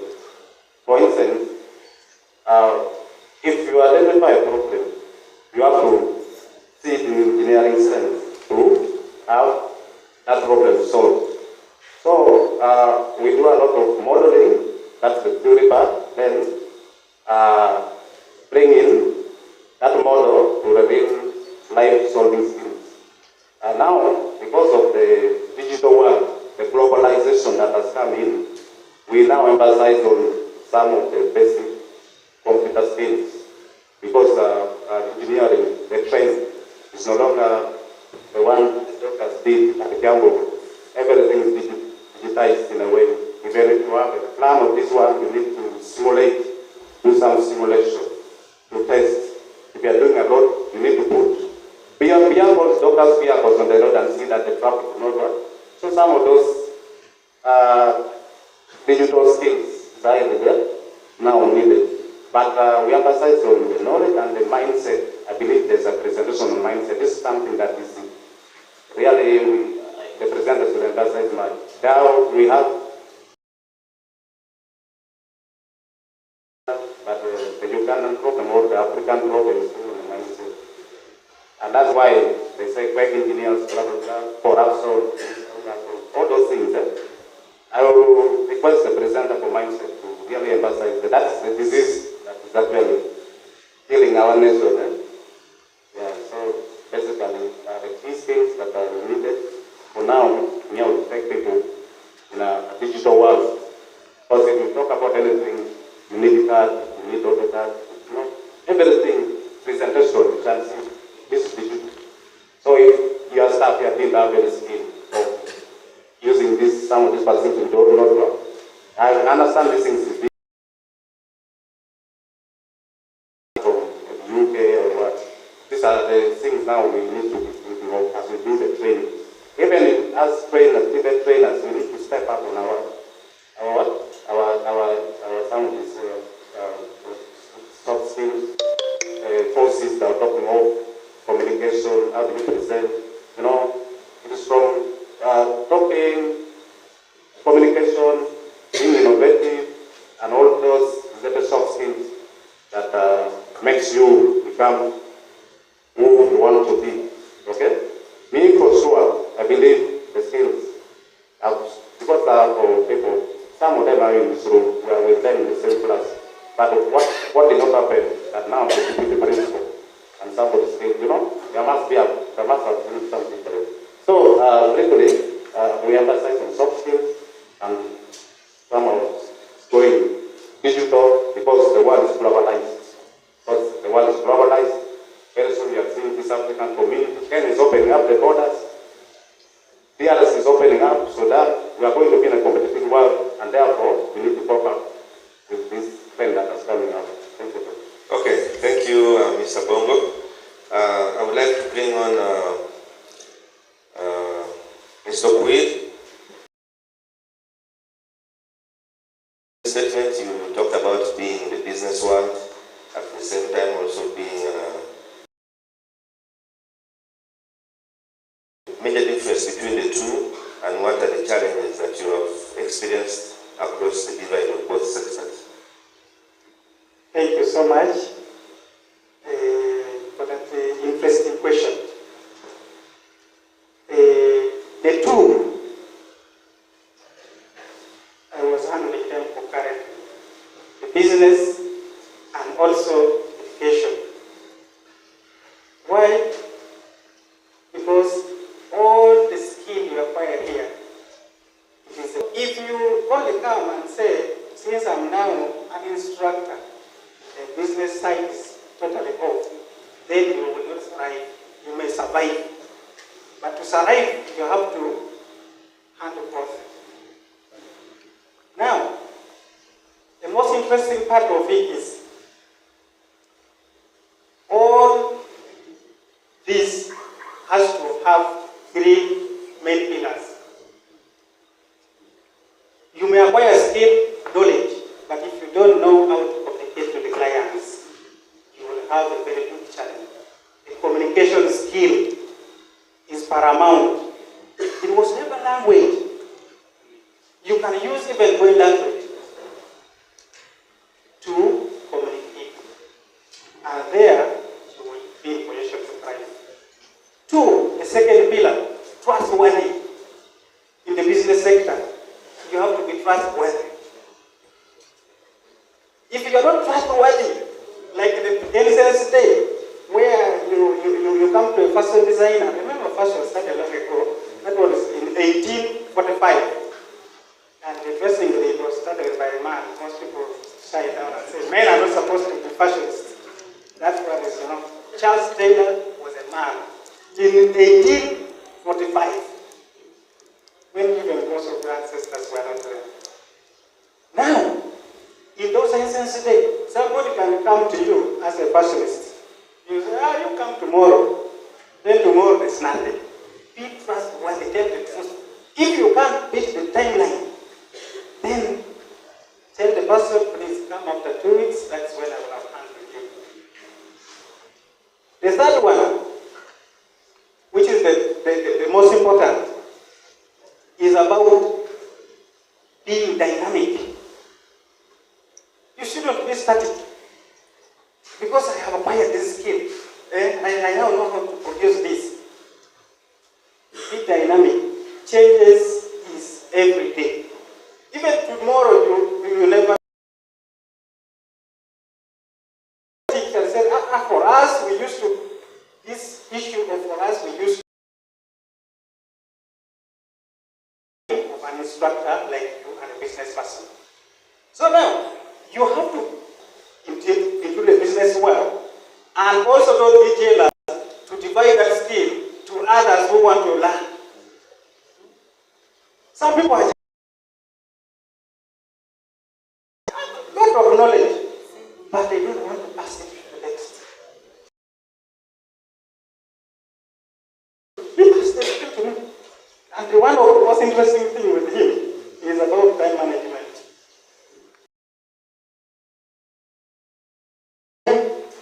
You will not be his friend. That is what I know about. So, you have to give the skill, knowledge, way to the next generation. So that the generation doesn't stop today. One thing which I have forgotten,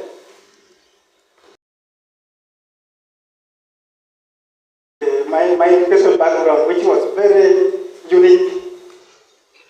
Most people do. He was talking about the academic. I never entered in a secondary school. No. From P7 to junior school. Junior degree. Then masters in fashion, which I'm now candidate to complete. Person in Uganda to have a doctorate, but coming from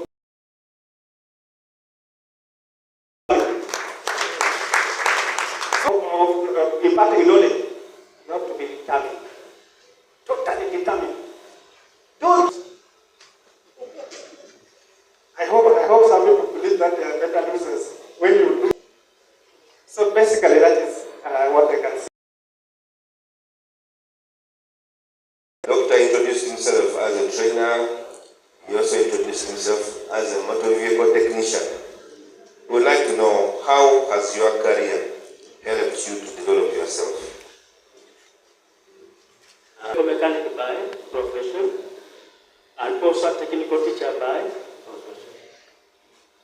By the way, to become a mechanic, I had two of my uncles whom we call Makoja in Imitiani. Most of them were mechanics. Whenever I could go to them, I was admiring what they were doing. And I said, if you're a mechanic, then you can be able to drive a vehicle which is not yours. And I said, oh. But I was doing road tests. So I said, I must be a motor vehicle mechanic, but not learning on the job. Go to St. Joseph Technical Subi in 1973, after my college was 1972. Now, during my holidays, I could go to garages, which they call it Fufu garages, and I could see people how they do their skills. They are not putting in skills, trained skills. They are doing things try and error, try and error. So from there, I started my programs already, so that I can help people not to be cheated. And many of them learned how to maintain their vehicles. Now, when I became a technical teacher, a lecturer in Chamberlain, when I was doing my Prophet to Pastor, he was a very good person, smart, and when he was teaching you, you could really be inspired. And I said, I must continue with this book. And today, I've started constructing a garage. I want to have a garage, one of the best in the country. Why? Because at least now, I've adapted as far as these skills are concerned. Technology, digital, as we're talking about. Because now, you must be a person who's always willing to learn. I train other people in motor vehicle mechanics with the new technology, because I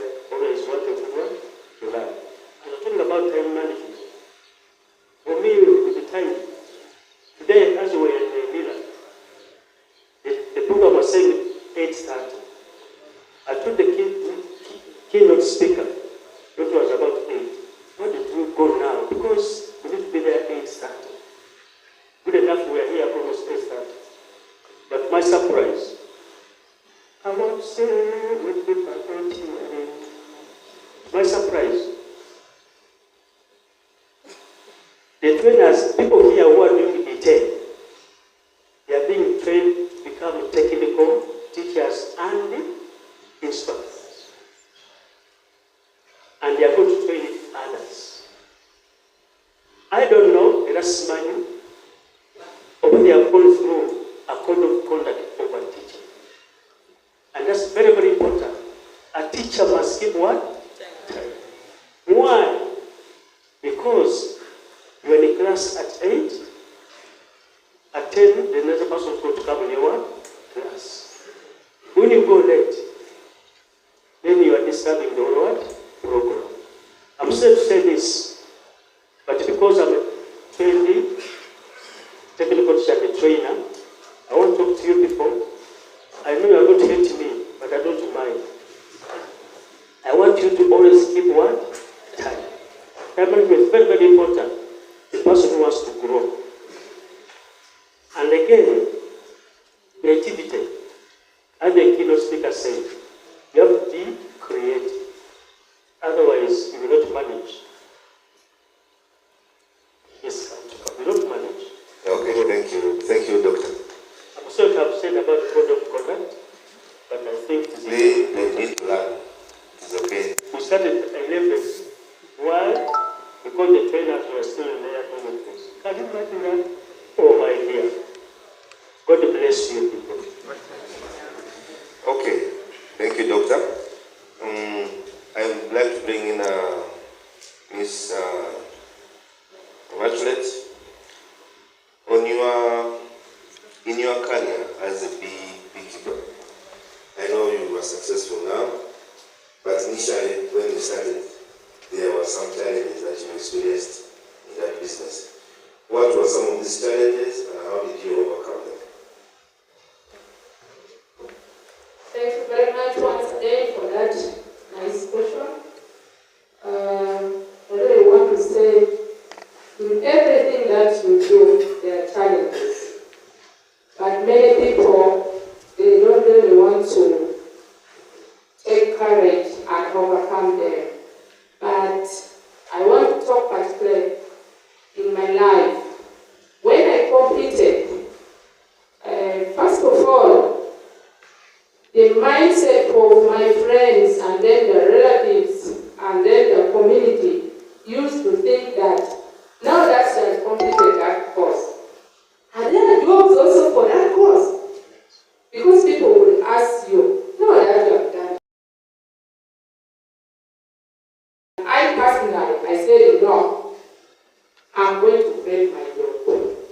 Because I realized that when I moved to money, like in town where people, because I had no money to start married, and my father was like, now if we give you capital, you know when people give business? Yes, and I had to buy honey. And he was selling me a kilo at 5,000. Put my honey. So I started at the veranda. I was going to pay me something. So I had to plan within 1,000. Then I had the knowledge of branding, but I could not do it because the money was not there now for branding. Then for the municipal authority, I had to be dodging them with. I've just started to pack for people pure honey. That is to say, honey which is not a dye. Since I was not having a product branded, I had to have honey. I would write for you my contact and you go with it. So whoever would call me, madam, it's like you have some knowledge about this because I love your product. When I collaborate about who I am, then people were like, hey, why don't you get a job with the government? Then I would also give them assurance that soon I'm also going to apply, and yet there were no adverts. But later, there was a project for Community Connector. I had the lead beef farmers or somebody with skills in beekeeping. I had to apply, and they wanted only 3 people, but applicants were like over 100 because now people in crop production, animals also wanted to come in, but I managed to be taken. So from there, I worked there for about a year, but they were underpaying me compared to what I started with, because from the time I started with 10 kilos, I kept on increasing, buying her. So when I sat down, I realized they were underpaying me. So I also left that. I heard again that Green and White wanted a training manager in the beekeeping sector.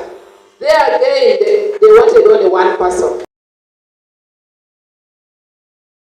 Me, because I competed with many and I went. So I worked with Green and White for 2 years, and they were paying me 500,000. But also I learned 500 was not worth what I wanted.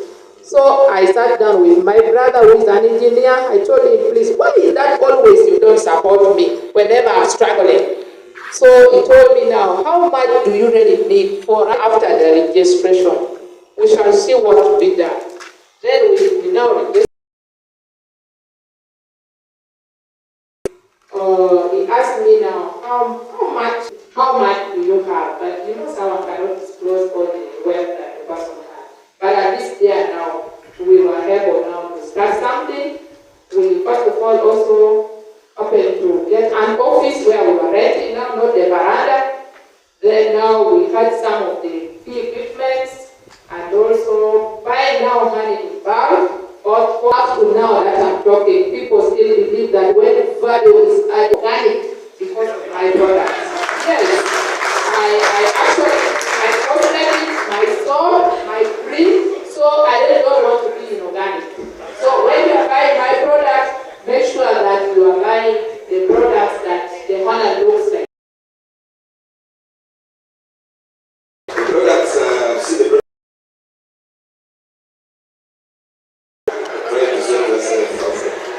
Extremely impressive. I would like to bring in Mr. Yuko. Agriculture is the backbone of this. Yeah, the question is, why agriculture? Which agriculture do you practice? Is it agriculture which is a white collar job, or agriculture which is a blue collar job? When I talk about produce, assuming you are a mushroom farmer, like people are learning about mushroom here, how can you change that knowledge mushroom into business mushroom? That one goes. They just keep on asking, how are the animals? How is the farm? Have you weeded? Yeah, the person will pay will say, yeah, weeded and all, but when you come on the ground, you cannot get anything.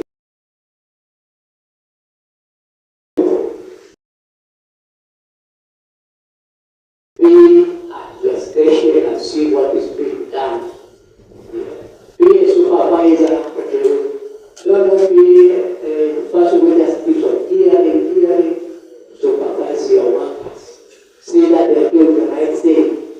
And then you, of course, you will be able to get the results which you need. And there are many people. Mindset. Deal with the mindset of people.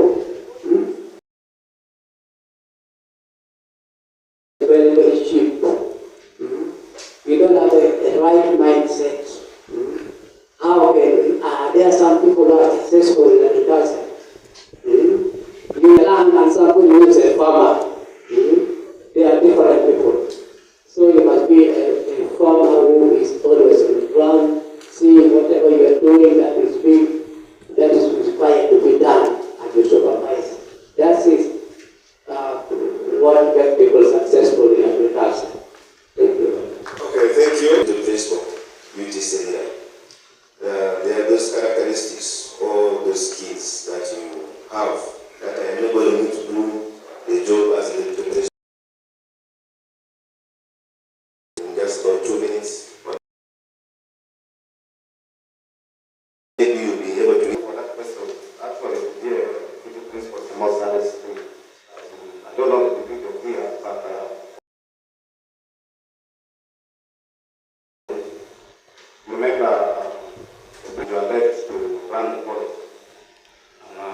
college, there are a lot of things. Of course, you have students like us, we have about 1,000 students. It's like about, we've done 6 times this population. In terms of health, in terms of feeding, and all this good water, all the problems as they come. You also see now to be a deputy place of what you should be, the kind of person. One should be part of problem-solving skills. You know, maybe like saying, you know, we are stopping the system, someone has come, calling the dad is saying no money, we are waiting for the bill, still making money.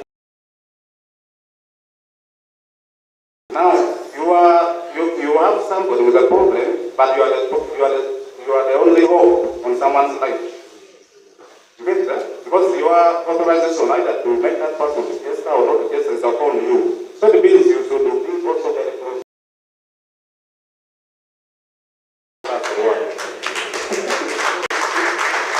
If you are not very close to God, don't risk to be a deputy principal. Because sometimes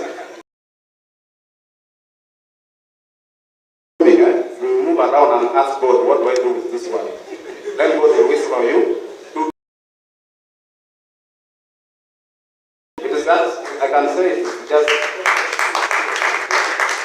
what I can say is you don't learn it anywhere, even when you come to school. Some of those things are personal, maybe you get it from those qualities, from your background, where you come from.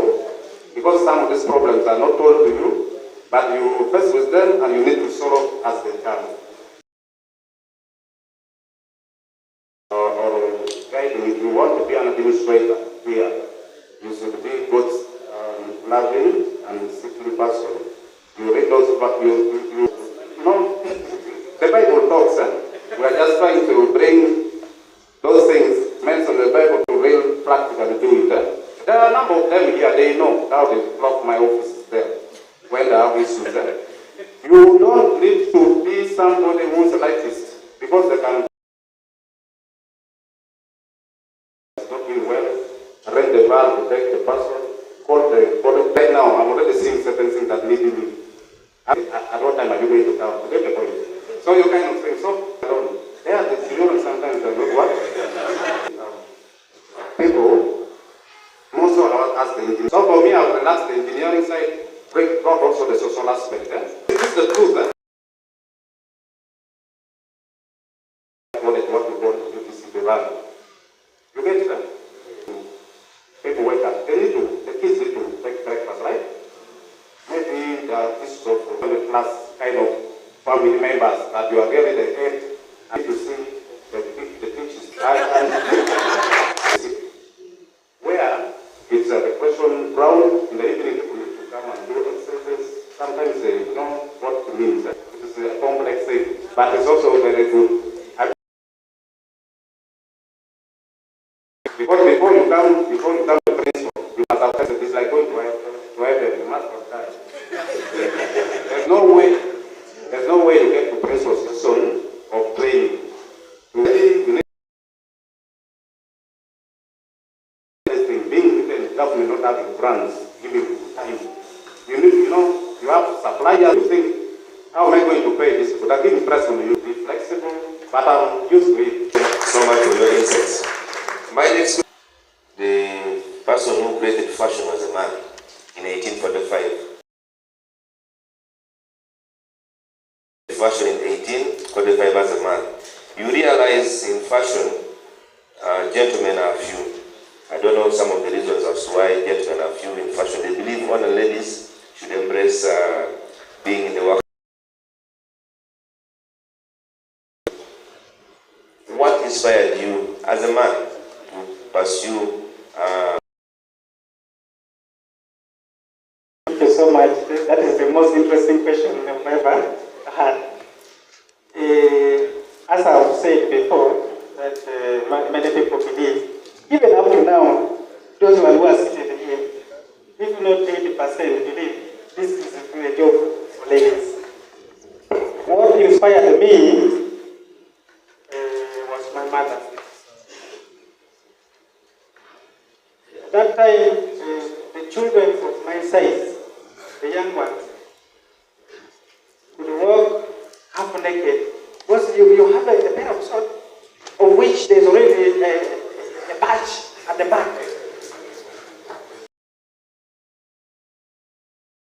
A mother who could not allow any of his child to be to that status. She can buy any piece of cloth and turn it into a wearing garment. Of all time, even for boys, even for girls. She could go to the market. Remember me, I was the second last born. I was the closest person to my mother. And I said, it looks like this is most interesting. Then when I moved on with my studies, primary, to have a brother who was a technical teacher, and I was living in the teacher's quarter. Then one of the teachers here impressed me, and that teacher was a teacher of tailoring. It's called Yafes. Yafes. The teacher could be simple but very smart for what he meant.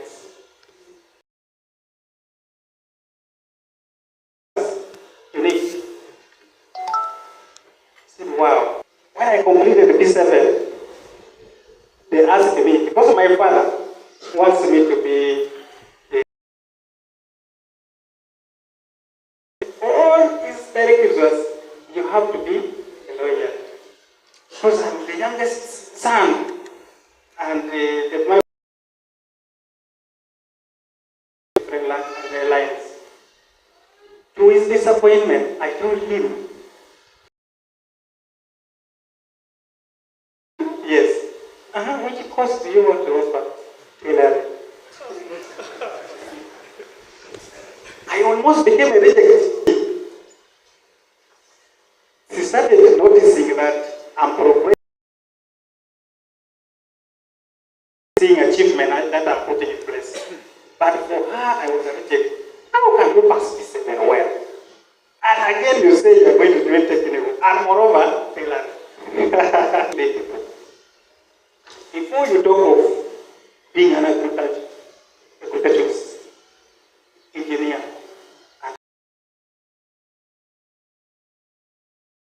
is passion. There is absolutely nobody, whether you're president or and you don't wear clothes. It's not there. All to make this beautiful is fashion. So that is a trend that nobody will ignore. You may even live without pipe water in your home, but dress on clothes. What will happen? By the way, I lured so many boys to join tailoring. So many.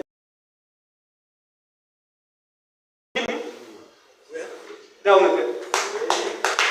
That was you were teaching me. I was teaching him. So I have lured so many boys to join this. This is not a game for girls. Let us take it like it is our daily routine. That is really our daily routine. Nothing you will do without fashion. This place I entered here and I was smiling. Because of trending one more. What is trending? What is current in the market? Take your son to do tailoring. You should see the progress. For me, fashion. My question was and then I'll give them one. Some few questions from the audience, and we do the question and answer, and then we shall move on to something else. Doctor, you are a businessman, you are you are an entrepreneur, a technician, a mechanic, and all those things. I would like to get your insight into the challenges you have experienced on the side of business. What are some of those challenges you have experienced while operating the Global Driving School? First and foremost, the first challenge in training people to drive about somebody to enter a class. I don't want. Because for me, in my driving school, 5 weeks. First week in a class, every day I said, hey, even the driving can be in class. No. But I insist, if you don't want, you go somewhere else. And they teach you how to move a car, or not how to drive. Because we talk about theory. For me, I'm going to become a captain. And there are those who learn the facts on the job. And you cannot compete. Why? Because there's a question, how, why, how is it made? You need to know how something is made, then be able to operate it. And for me, in my driving school, you must know the system is overwhelming. And what you're going to do on that road. But people don't want that. They say, if you don't want, go somewhere else. And also here in training teachers, I don't know, today what's happening is, majority of the students today, they don't want to waste time. They want to go and start on their phones. You are training somebody how to repair a car, but somebody is on the phone to see what's happening. But because for you know what it takes, you are patient, you counsel that person, and then you see the change in the behavior. And another thing is, in the vehicles, I had a challenge because for me it was in the 73, 75. But in the 80s, 90s, it was new technology. And you had to adapt. Otherwise, if not, you could fail to repair somebody's vehicle. And so because of that, I feel that God has done for me, because I can do what? Adapt. So, main thing is adapt and determination. If you don't determine, if you have no determination, you cannot achieve anything. People who are here doing detail, be determined. And if you want, then by the time I come back here, many of you will be doctors. What is possible? Very possible. Very possible. If you're determined and you're willing to learn, may God bless you. Before you hand over the microphone, when the talk is still yours, in 1 minute briefly, could you just give your closing remark and maybe a motivational statement to our students here? My closing remarks is to thank God that all of you are here, and to thank God that I was invited to come and share with you my experience. And I'm very sure and confident that some of you have taken it very seriously. And after this detail, many of you are going to appropriate. So I'm so happy about that. And I want to make an appeal that as he has put it, with the God, nothing is impossible.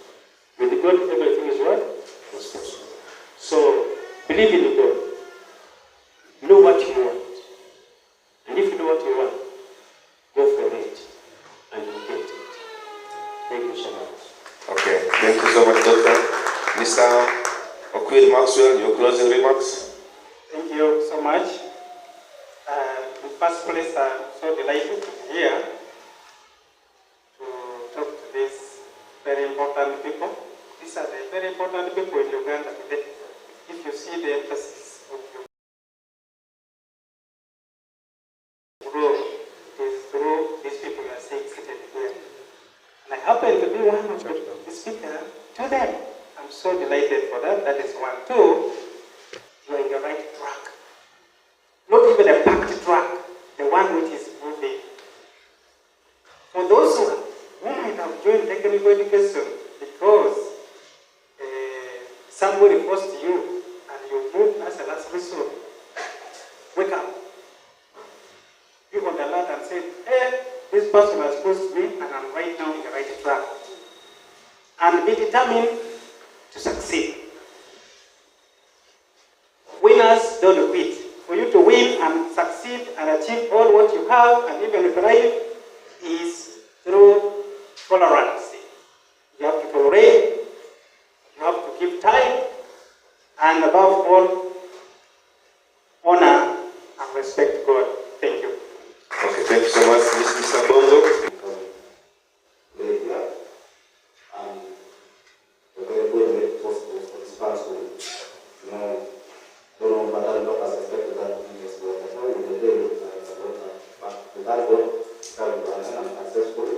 I want to just emphasize that in series, this one, as they say, don't give your hands to one aspect.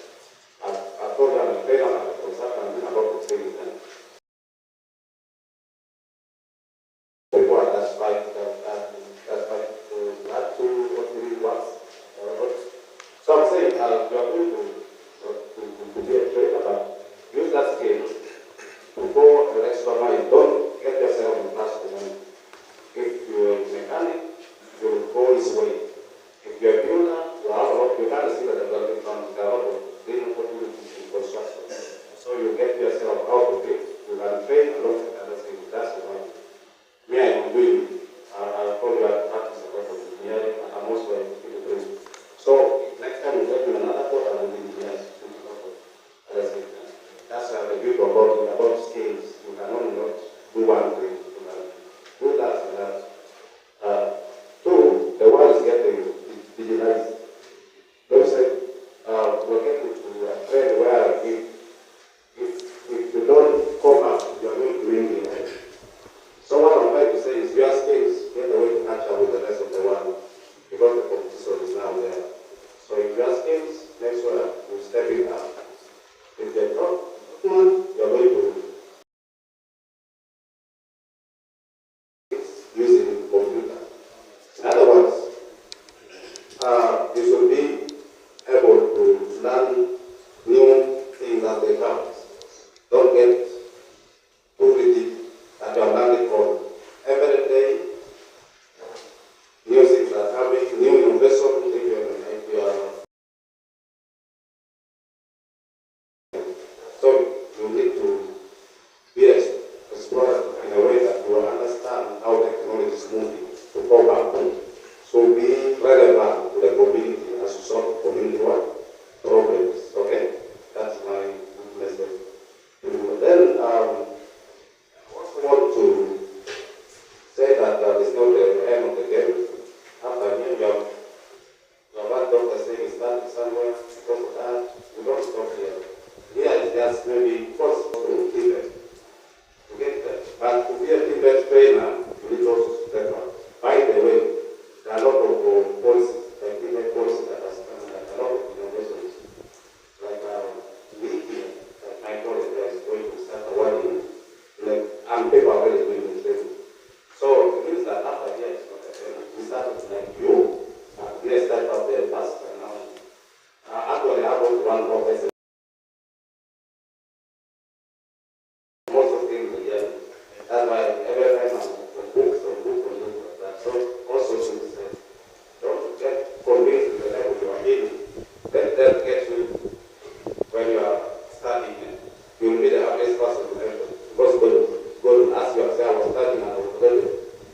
So those are now the kind of things. It is a good way the management is doing this. I think I will ask this next time you get my invitation for my college.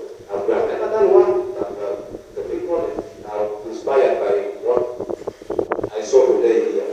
Because we have the same kind of training that we have never inspired them.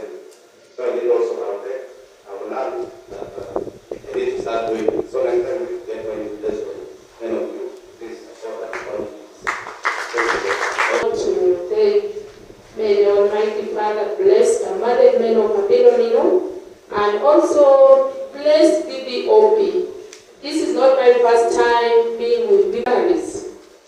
Tomorrow or next time when I'm coming back to Abilonino, today I also got a challenge. I really want to introduce myself as a doctor next time because whatever we have learned from here today, we shouldn't think that there are conditions that are permanent.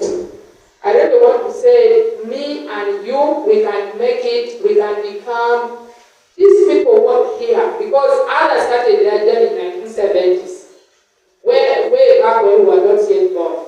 But today we are with them. And what about those what we are producing? We should also be able to give testimonies. So don't think that you are unable to make it. Let us only pray that God should grant us good life so that we reach where we want. I'm very grateful to be here today as a panelist, and next time BBOB, when you are selecting, make more women panelists. We are there. Thank you very much. We shall observe gender sensitivity next time. That's a very good comment. And maybe an inspirational statement to our student instructors. Thank you very much for the students for giving us opportunity to talk to you. I'm very much inspired also, but I want to have my closing remark. Number one, I'm telling you to be hardworking. It is hard work which makes you to stand up. In whatever club you have, you will be identified. Whenever your future leader, your principal, your lecturer, any supervisor gives you some paperwork to do, please do it. And do with all your heart, do with all your mind, you will progress. That person's recommendation determines you to be the next person. If you don't respect your supervisors, you cannot grow. Secondly, the one is standing around, people, there's a lot of challenges. You are going to deal with students who are very young. These are almost 80% of the Ghana's population, and these people are almost about 75 unemployed. How are you going to maintain the interest of your learners? That one is a big question for you, but if you become positive, let them also be positive, you will be able to produce better people. Even as you study here, you learn to be people who work in teams. It is don't work to win, don't study to win. In every situation, make sure teamwork is there. Even when you are revising, you revise in groups. When you are working, you work in groups.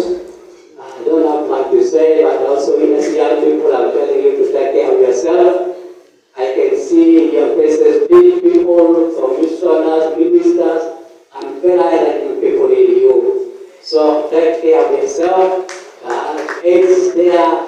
We are God, and I say, God bless you. Thank you, sir. In fact, the person go straight into question and answer session. I'm going to request if somebody can assist me to move the microphone around for the students to ask the questions, and if possible, direct it specifically to the panelists so that they can easily answer it as quickly as possible. So we are starting with our question.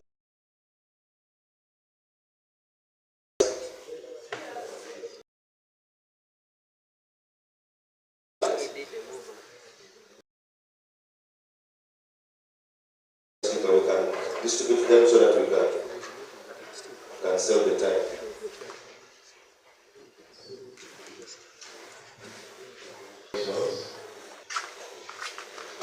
I have a few. The first one, I would like the chairperson, vice chairperson, UIEP, and leader branch to elaborate to us more about the institution, because actually currently here we have an association that works together collaboratively with UIP, and there have been a challenge of inadequate information about that, and there is a lot of question actually about it, a lot of concerns that I believe that engineers here need really to know about, please I would request with humbleness that moderator of this function of today, we allocate you a little bit more time so that you actually tell us a few details in a summarized way about the UIDP.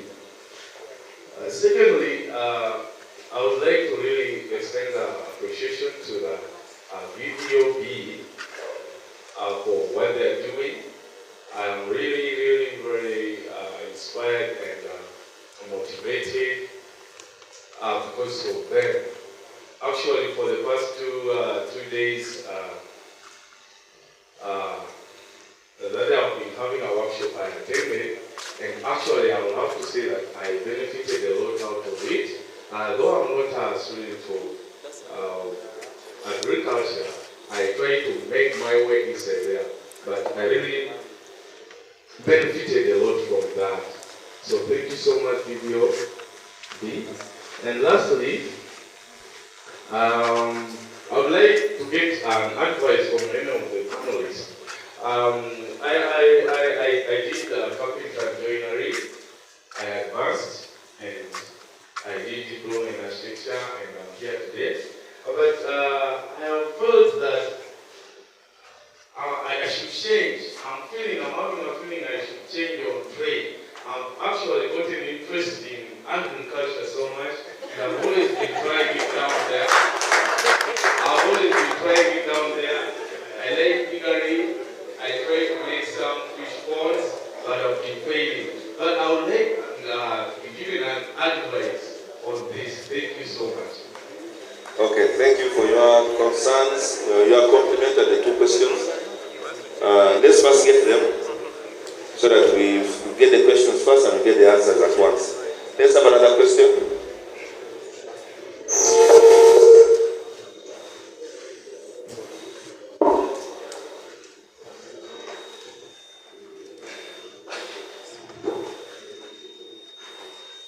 Thank you very much, moderator. My question, my name is Tari Manuel. I'm a student with DIT Electrical. My question goes to one question goes to the principals, the deputy principal UTC. You did talk about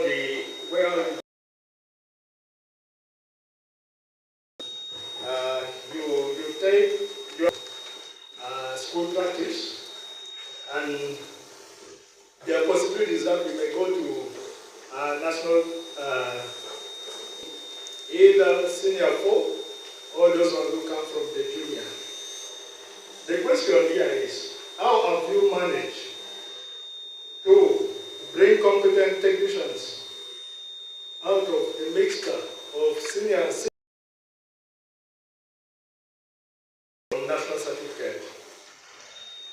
My next question goes to the deputy principal from teaching and the first. I hope that the panel, as the concern goes to we can move. Thank you so much, moderator. My name is called Okendo Joredo, Majoret. Yeah, you talked of registering your business in the company level.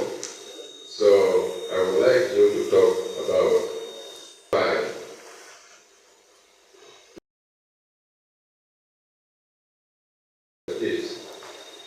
what are the procedures in a business as a company? Next question. There's a hand here, hand at the front. You raise the hand properly, let me see.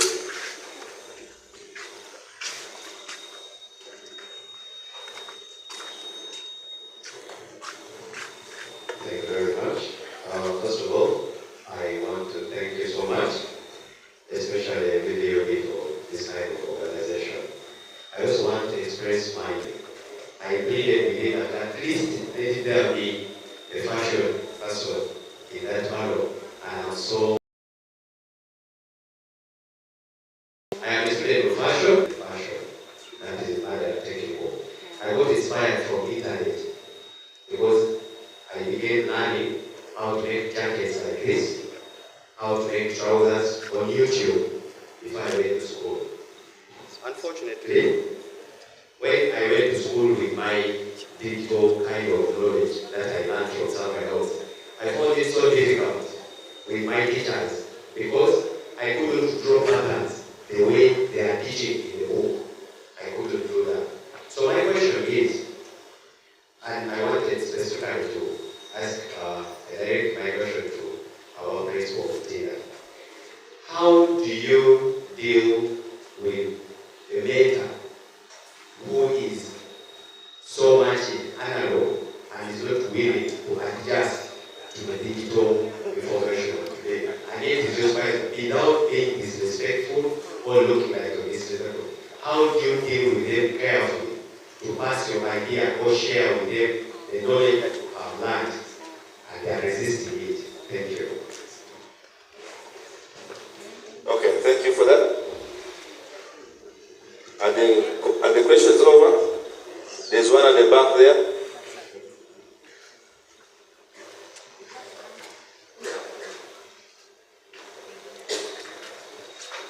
There's no question on driving. I don't see any coming up. You all know how to drive?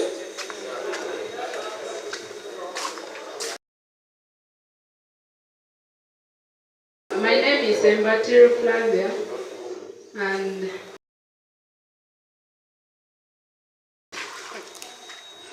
I did bachelor's in telling me that TVET to diploma. It's not supposed to be for someone who started from. So now, may you help me to direct trends I'm supposed to follow after here, and what possibilities lie ahead of. I think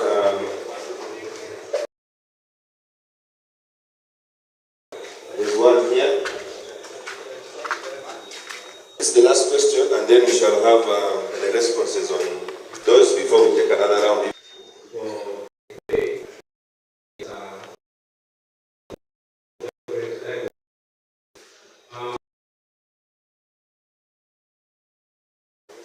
It's like this.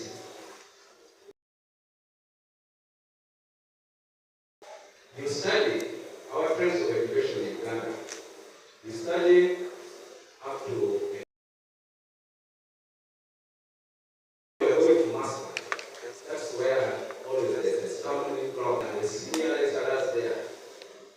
In most cases, when you go and you want to pursue maybe your master in highway engineering, you can be admitted and you get close to like 10 years when you are not awarded master.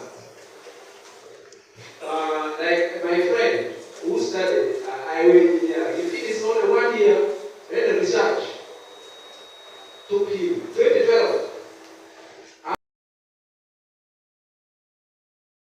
When they died, passed on the one corona. So, since you are here to guide us on a career, pursue master in Uganda and get it leadership, making people know what to get master in Uganda. Thank you.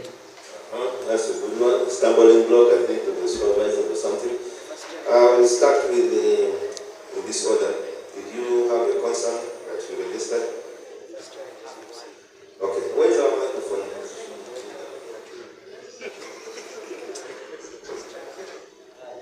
Okay, do business a sector where planning. You will take a precise direction of business and economic scholarship in business. You will come to know the type of product, the type of market, and how you sell them. So we should not compete us, but we need to work with them together good planning is very, very important. If you don't have a register, because currently but if you don't have a registered one registered, then there are requirements. So with these requirements, if the products with URSP, they will ask you if. Then I want to appreciate my brother for processing. I know when you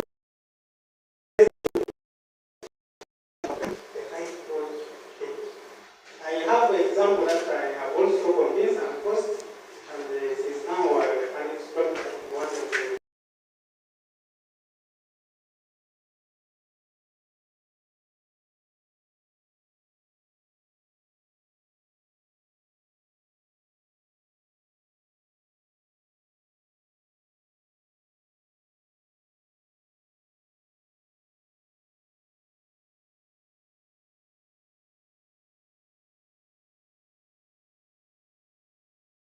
Agriculture engineering. My first job was with the Rwenzori Islands Tea Company in Fort Portal. By that time, I enrolled for what they call engineering management training at the company, which took 2 years. That was a British system. In that training, I was supposed to the skills, electrical, because they would move you section by section by section. It took 2 years. You can only lead if you know what people are doing. You are leading an engineer. You don't have the skill, how best can you lead? So our principle was, if you are leading, lead by example. If they are holding a hacksaw poorly, and whether these people, if you don't, they realize you don't know, they can play. You can also show them and ensure. And if you do it once or twice, they know, this manager knows. So our principle was lead by example. And this has helped me up to now. When I became dean about 2-3 years ago, I've made my faculty very. They are now beginning to do a lot of practicals. We have a model of learning which is called earn as you learn. So we want them also to be earning some income as they learn. I believe we're also doing it here. And that is helping a lot because many students may not have school fees and they can use that money they earn from the training and they also earn fees like that. So it's a good thing which you're doing. And integrated the DIT certification with the Bachelor of Science in Agriculture. We expect you, as you are doing your professional, this level 2 and level, because maybe your university did not give you.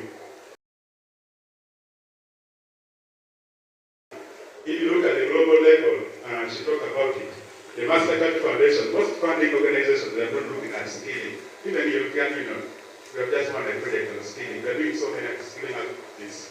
We cannot run away from it. So I've taken a bit too long, but thank you. Okay, thank you so much, Doctor. I would like us to put our hands together for the panelists, for the work. Thank you so much. I'm going to ask them to take their seats. As they take their seats, I'm going to spare some 5 minutes for our former students of this institution, whom we would call alumni. They are going to give us success stories, just in 2-3 minutes, about how they are progressing in the world of work. So, panelists, let's take our seats to the other side, and then we can start.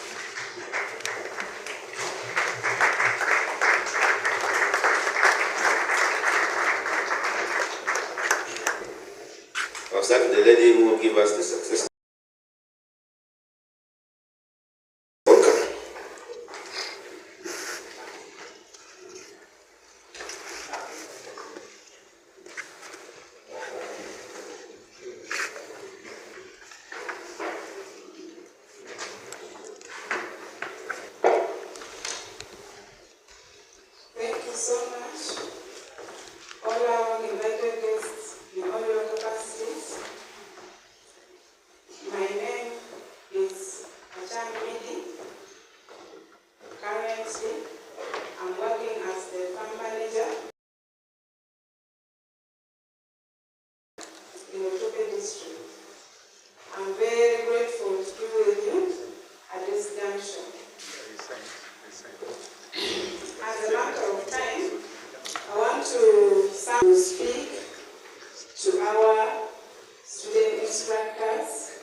a former student here last year doing agriculture DTech, and I succeeded, I completed well. But before that, we have been struggling and passed through so many things. I finished my diploma in crop production and management from Kusitama University at my campus in 2012. From there, my first job was with the Agroacres Company Limited in Otoke district. I was employed as a farm agronomist, and I was being paid 250,000 shillings a month. As a fresh graduate from school, I worked for that money for a period of 5 months, and I saw they were underpaying me. I got some little money from there. I started venturing into vegetable growing. What I did most was tomato growing.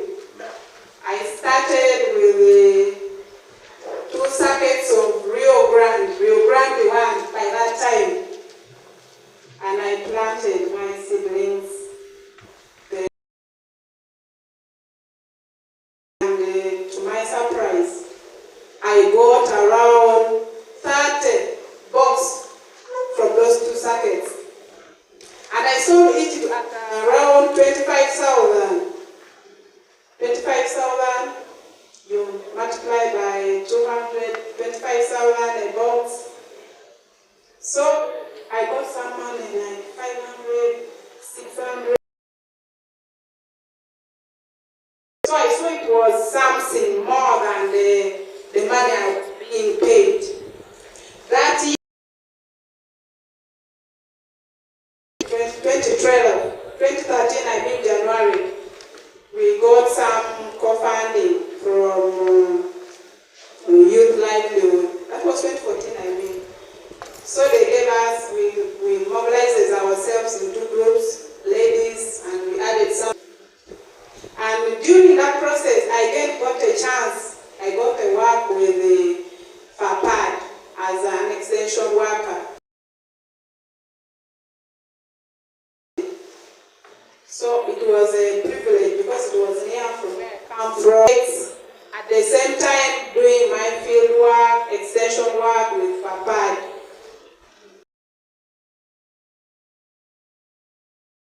We ventured into piggery. The women group and some of the boys that we added, we ventured into piggery. Pigs, and we got 3 men. So we divided these things because we got a challenge during management. Some of the group members were lazy. So we said, no, we are not going to tolerate laziness if we want to achieve our goals as a group. So we divided our piglets to individuals, and we could circumvent with the pigs, the money we had. From there, we had a lot of money after the rearing of the piglets. Mine produced 12 piglets. Others, due to poor management, didn't make it. So, at the end of our sharing, we said, what you worked for is what shall be yours. The what? The remaining. So people who didn't take care of their piglets, they had to struggle again to pay loans, because what they had could not pay the share of the loan that was supposed to. But for me, I was lucky. I paid my loan and I remained with around 1.2 because my pigs had to produce twice. As I continued working, I did not stop there because I had responsibilities. I had my younger siblings and I needed to support them. So in 2015, I got another job. Child Holland. and we were training mostly the school dropouts, the young girls and the young boys who could not make it. We were helping them in life skills mostly. So we registered them into different enterprises, catering. As I continue with the project, so the money those people were paying me gave me another idea, because again I was working in my locality. Things that I have from piggery and the money that these people are paying me, I have to increase on my capital. And how will I do it? So I started entering into produce dealing. I could do produce as I was training and finished in time. Then I get time by evening to pass around and see what I can buy. That is how we have been trying with my life. But I got to dealing with the students, the dropouts. Most of them were lazy.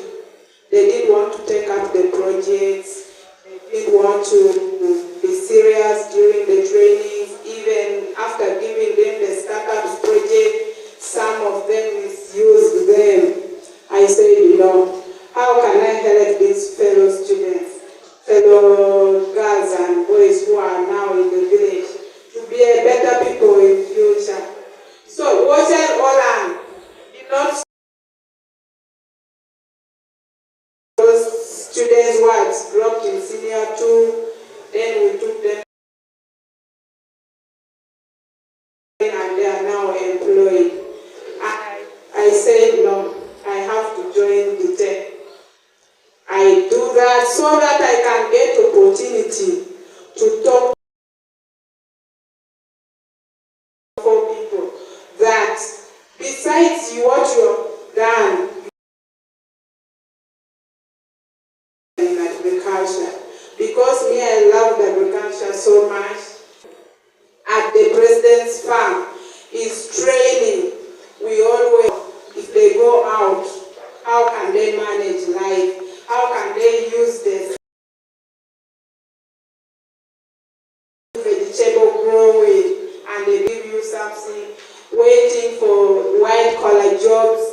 You can do something. So that is only what I've been doing, and I always try. We came here in January, February last year. I was given a task to water. As we kept on fruit, much as there was a lot of challenges, we were exposed to Mukono, we could go for field trips, we visit farmers, but I could say no, passion fruit, and our lecturer, Mr. John, this is a good project. I went to town, I invested there to take. So when we got passion fruit, I said, in 2 weeks that we stayed, I planted 400 seedlings of sunshine. I was remaining with only one. So when we finished our exams, we went back. I said, no. Even 1 week to prepare our lesson plans. I said, week that I'm at home, I have to establish my garden again. I worked on my garden, I established my passion fruit, and I planted. My daughter, this time you will not cry. I was at home during dry season now. I want to encourage student instructors who are here. As just because we are waiting for best use of the knowledge that we are inquiring.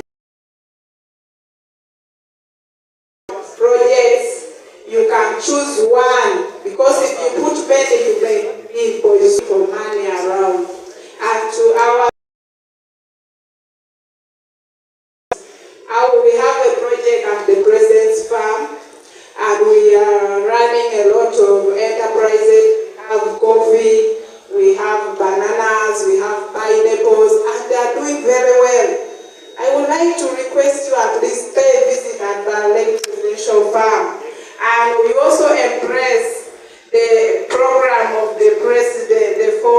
acre, as we are now going to retire, try to have an acre of coffee, an acre of banana, you put it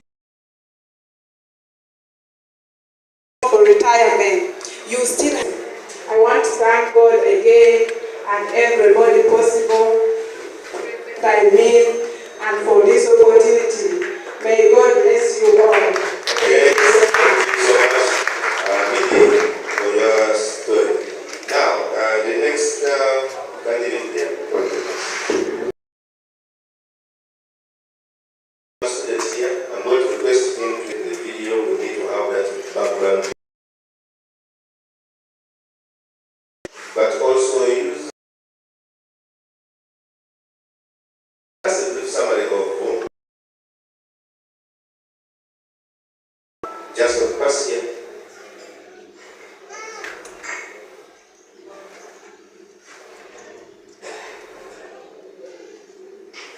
Doctors.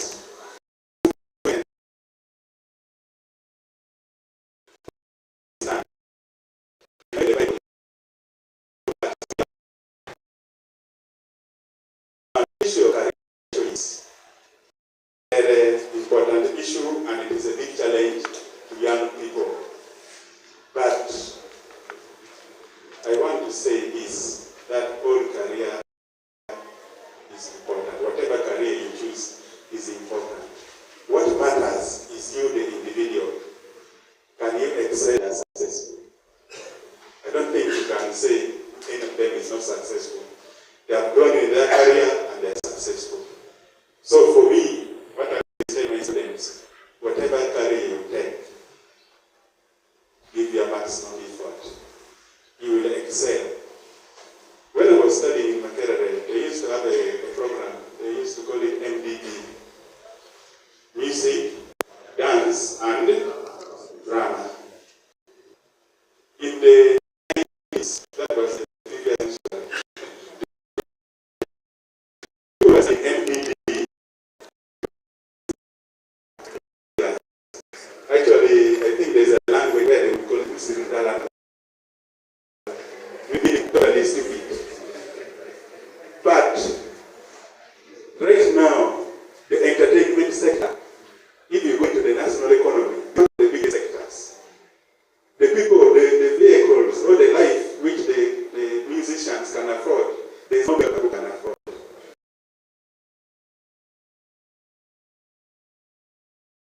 Who is even ready can become. You see? So it is really up to you. It is up to you. One of the person who did MDD, completed MDD, then UNESCO has the cultural heritage. Okay? Sector of cultural heritage is did the work when culture. Then after finishing, is in Geneva, looking at the United Nations, looking at issues of culture all over the world.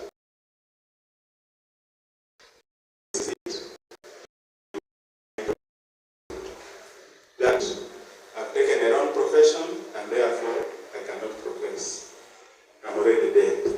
So the issue of career is very important. But for me, I think choice is important for young people. If you are young, you make a good choice. But I think what matters, what matters is you. Your mind, the attitude you have. And if you take up with the seriousness, you will succeed.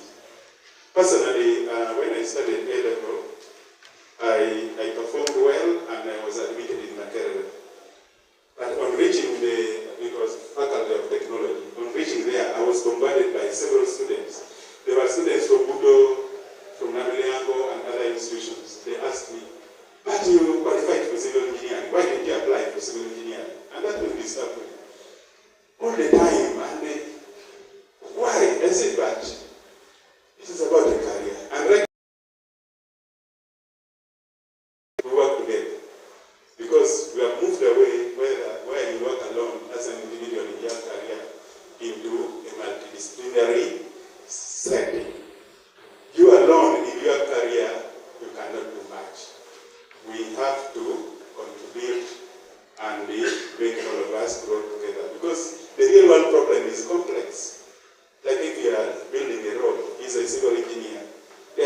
social issues. There are a lot of environmental issues. The activists will come. You see the only pipeline. They'll say, no, we don't want this project. We are an engineer. Will you manage it alone? There is community medicine. You can be a medical doctor. How will you approach the community and so on? So all professions are important and all careers are important. Now, I know as we talk, you say some professions are good, others are not good. I think you have had debate of arts and what? Science. We have had those debates. But for us, and with my experience, we need both arts and science. Only that you excel in your career. At the university, we have projects. And in my project, which we are running, the Green Charcoal project, we have people of business, because we want to bring new innovation on charcoal. We have people from business, people from education. We look at how can we improve the curriculum so that these new innovations can be accepted by young people. We have IT people who are doing exploration using digital technology to look at for the low raw materials. We have people on gender, history. How can we influence cultural change and so on? And all of us, we work together and we respect each other. And I think whatever career you take, please don't put yourself that I'm arts, I'm science. There are many things which people in the arts can articulate much better than for us in science. It was only when I went into this project that I learned that for you to bring change,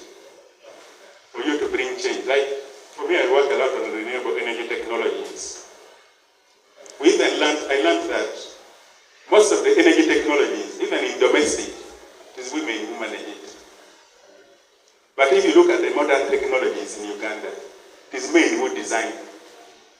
Now, you'll find new technologies, you are an engineer, you are not involved in women, you are not involved in people with apps, you come in new technology, it is not accepted. Just because you want to work as an engineer, and you say apps is not important. Moreover, if we had found a way of involving the stakeholders, people from arts, people who know gender issues, people who know cultural issues, we would have better technology which can be accepted. Okay? So the issue of arts and science, I think we need to balance it. And if you are taking the arts line, just excel in it. Doesn't matter. For me, it is not very important that all of us should go to science. Okay? The government policy is there because there are few people who are taking science. It is okay. But if you cannot take that line, it is still also okay to take this line. Okay? So both professions are good. But the government takes that line because of some reasons. Then there are issues also. The blue. These are what disturbs young people. Should they go for a blue-collar job and a white-collar job? With my personal experience, for me, I will do both. And you can see what these people are doing. They are doing agriculture, they're also sitting in an office. She owns a school, but she's also doing other businesses. And the little experience I've learned, there's less money in the blue-collar jobs. There's less success in the blue-collar jobs.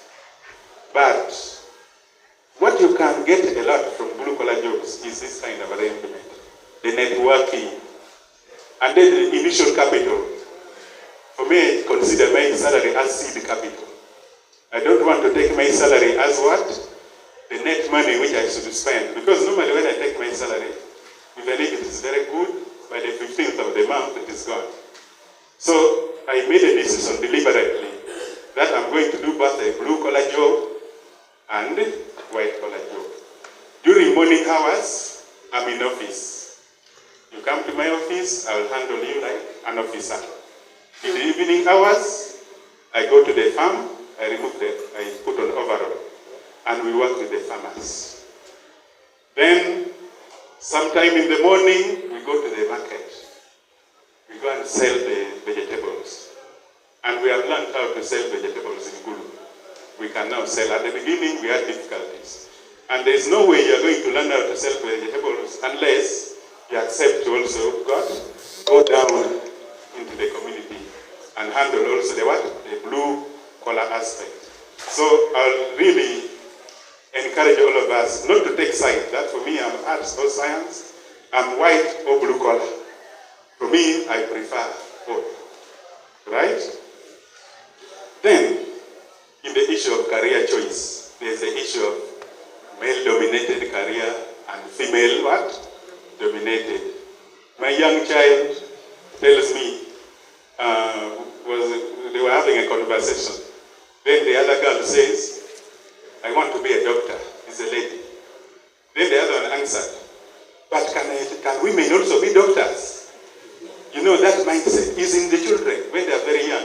Can women also be doctors? Then the other one said, yes, they can be.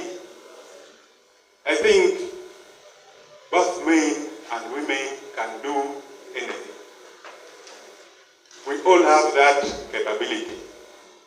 Whether you want to be an instructor of a vocational school, you want to do rocket science, there is no doubt. All of us can still what? Perform very well. You can be a director, you can be a president, whether you're a man or you're a woman.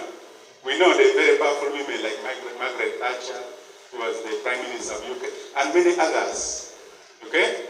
So I think as instructors, I know you will go to school and you'll be instructors. You'll have these career challenges and talking to the young people.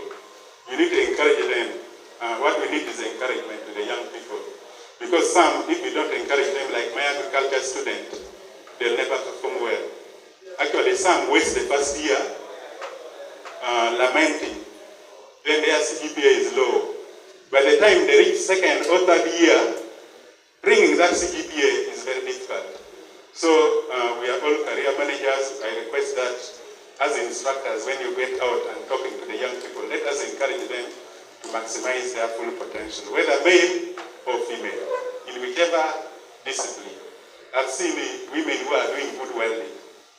And for me, if you're a woman and you're welding, and I have a job I can give you, maybe you take priority. Because you're a person of passion. You really love that profession. And I'm very sure that, but some people say, welding is not for women. And that's not correct. Then, the issue of employment. Is it self-employment or employed? For us in Blue University, we're encouraging both. Multitask, set your time aside, make sure you balance, as they answered. For me, my presentation is, I think, more of a summary. Balance between your office work, make sure you deliver, but also get self-employment. But for a person like me, if I'm also to do all the work alone, it is difficult. So I have also to learn how to employ others. Now, you see this employment world, where there are jobs. Most of them, actually the jobs are very few. The actual number of jobs are very few. So it is we who have had this opportunity to listen to these mentors who have created jobs. Dr. there already has a driving school. Okay? I'm sure there are people you have employed there. You are contributing to the social change. The government is struggling to get investors from out. They come in small number. For us, we are here. Let us support the government. Let us create as many jobs as possible in our capacity. I believe that even if I'm employed, and if each of us had employed one person, even our villages would be a better place. The country would be a better place. So you should be self-employed, employ others, register companies, and pay tax. The government needs tax. Pay tax. That's how we will get good roads. Okay? So let us be responsible citizens. But normally, as a young person, you cannot start, you cannot excel right from the beginning when you graduate. You cannot achieve all these achievements. I know young people are very fast, they want to achieve very fast. But I ask for patience. To grow in your career, you need time. To reach my level, I graduated in 2000, I became a dean in 2021. Those were how many years? 21 years, isn't it? Now, keep your work systematically with a clear career plan, you will reach there. The biggest mistake you will make is when you start hurrying. You start hurrying too fast. When you want to go too fast, then you crash, isn't it? You will crash. So, I know for careers, you can go to the second slide. There are many factors as young people, like this gentleman and also Mr. Quir. When he took the tailoring career, he was rebuked a lot by everyone. But you'll have a lot of pressure even when you have taken this career. Like you're an engineer, you're coming again to the vocational school. I think that is okay. It is within your career plan. Other people will not understand you. But stick to your plan, have a clear plan, and work towards it. So, many times, our career is determined by other factors, like what marks did I obtain, what choice our parents are demanding us for him. His parents wanted him to be a lawyer. Then for me, my fellow students wanted me to be a civil engineer. For me, I wanted to be an agricultural engineer. So there's a lot of pressure around. Okay? But also advice of teachers and friends. They all come around, you see? So some of these determine the choice of your career. But my advice is be rational, take your career. But if you miss what you had planned for because of examination, that's not the end of the world. You can still excel in that new field. I think what we need to do in the career guidance, for us who are teachers, who are senior people, who are instructors, we need to develop a very strong career guidance department in schools and employ the right people and the mentors. And they should help the students, the young people, to set their vision. And they should not be rigid. When they miss this vision or this goal, they can also be able to do something else. So we need to build them up, their education, and also they should have values and develop skills in life. Okay? But most important is your interest in that field. Now, you can go to the next slide.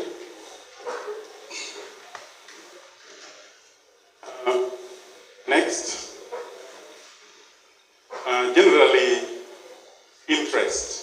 interest matters. And if you have taken a career, initially, if you are not interested, please make deliberate effort and try to learn more about that career so that you develop your interest in that career. Because individuals who make career choice based on personal interest and abilities show significantly higher level of job satisfaction and are even more productive workers. Okay? So build on, inculcate the interest of your career in yourself. Then you will grow. I like the way Doctor said, I'm not a failure, I'm going to move in my career path. Each time, because he was interested in the field, he will keep progressing. Because he has big interest. So without interest, you'll never succeed in your field. Now, the issue of mindset is also an important issue which has been discussed. Mindset is basically a person's way of thinking or the opinion of that particular person. And it is such a powerful thing that if your mindset is not right, then you can fail in life, you become a failure. If your mindset is right, go next.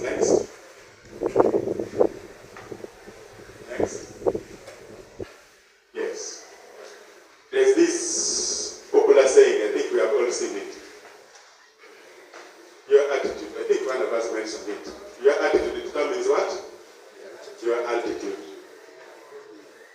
So, if we have the right attitude, all your attitude influences your what? Behavior. And your behavior will influence influences your action. If you have the right attitude, you do the right thing. You do the right action. It may become even a problem in the society. Then your action will lead to problems. And if you do the right action, you get good results. So I think the issue of attitude, which is within the mindset, is very important. And it will also determine your performance. And from that chart there, it will determine how much you will grow in your career. So I think you need to invest a lot in your attitude. When I was still young, they told me to have a positive mental attitude.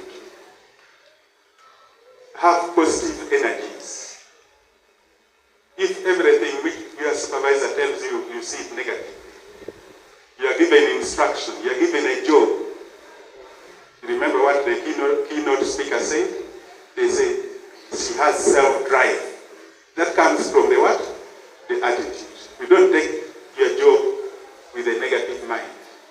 That's when if your supervisor gives you a job, because you have a positive mental attitude, you do the work. And when you have challenges, you come out and say, I have this challenge, can you support me? Right now, I am employing 3 people, 2 with a diploma, 1 with a degree. But one of them is very, very good. First thing today in the morning, he then called me. What should we do with this guy? People have come to dig it. But I thought we were going to use herbicide.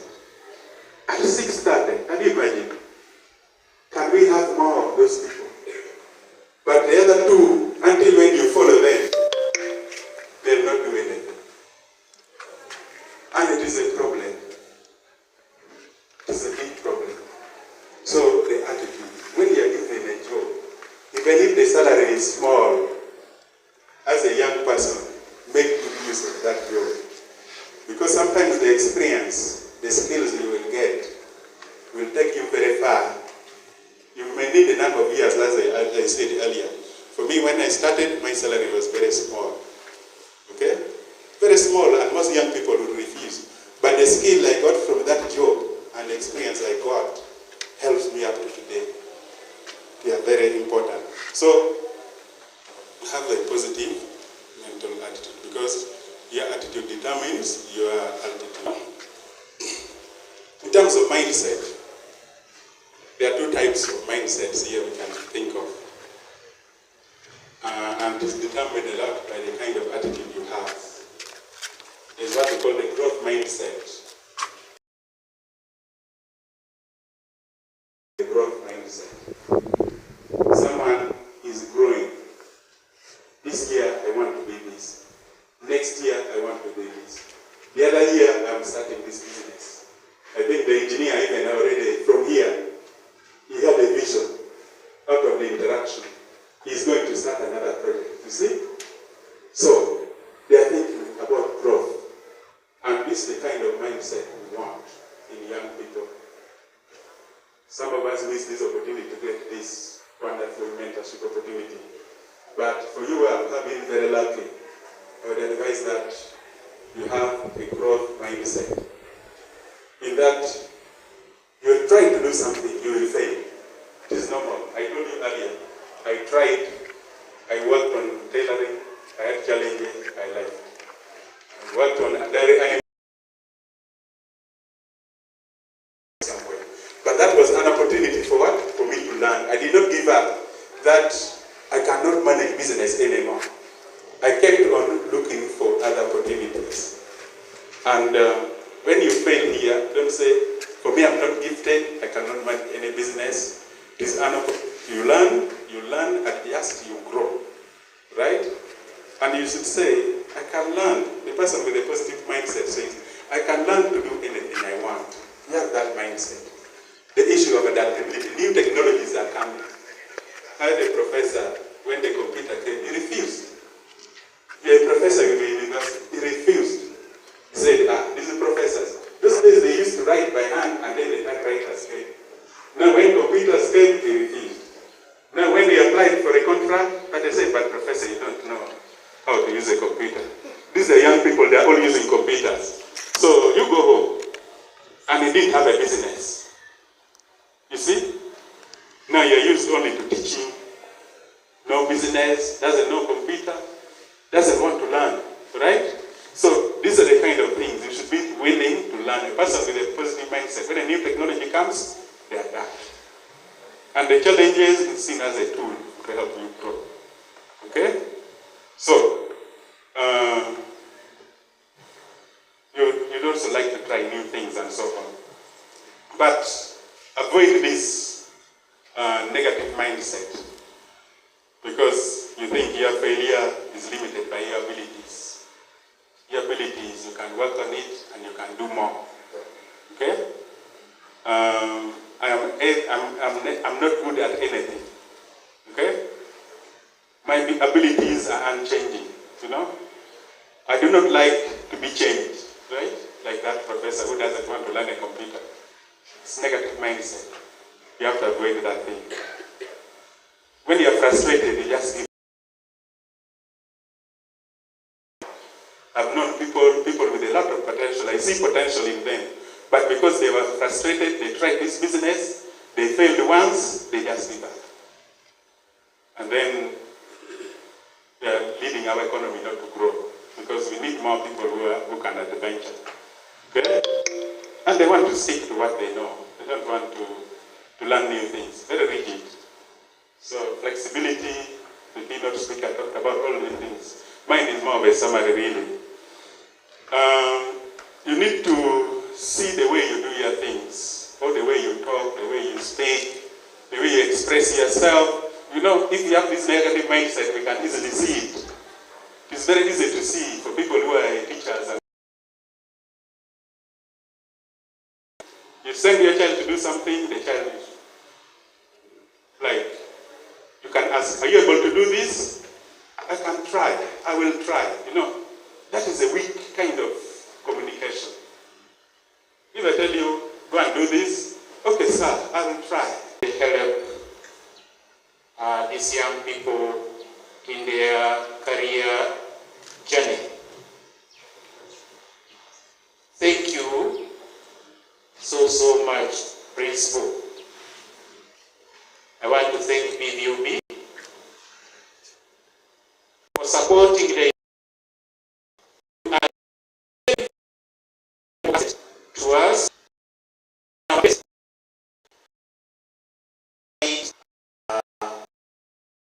Skills to the instructors in the making.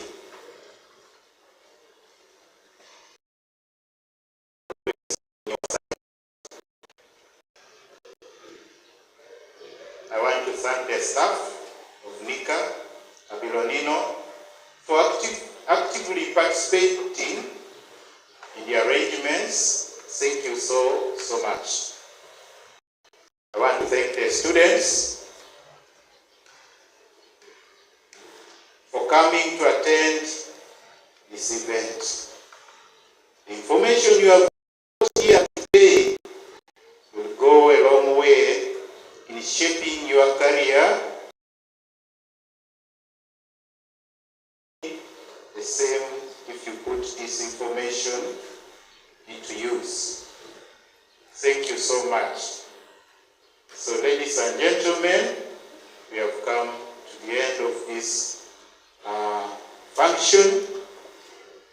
I wish you journey mercies as we move to where we came from. And to the students, it's my prayer that this one is going to be an eye-opener. Information is hard to come by. Maybe at our time, we didn't have it, but you have got it. Thank you for coming. Thank you. May God bless you as you go back. Okay, thank you, Selim, for the closing remarks. Before we depart, we are going to. I'm requesting for the attendance list, which is among the students. Can you forward it so that we can. You have received all? Okay, we have received all the attendance list. So the next item on the agenda is not a speech, but is the nourishment of the body. I know we have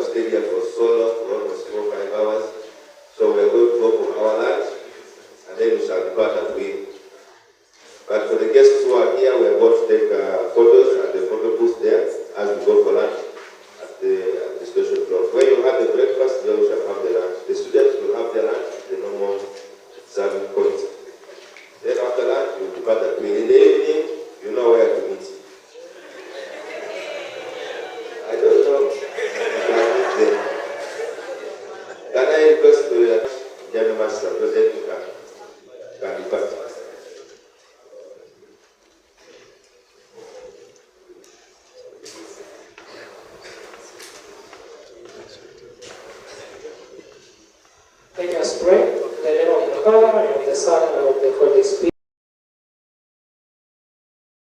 Bless what we are going to partake through Christ our Lord. From the Father, and of the Son, and of the Holy Spirit.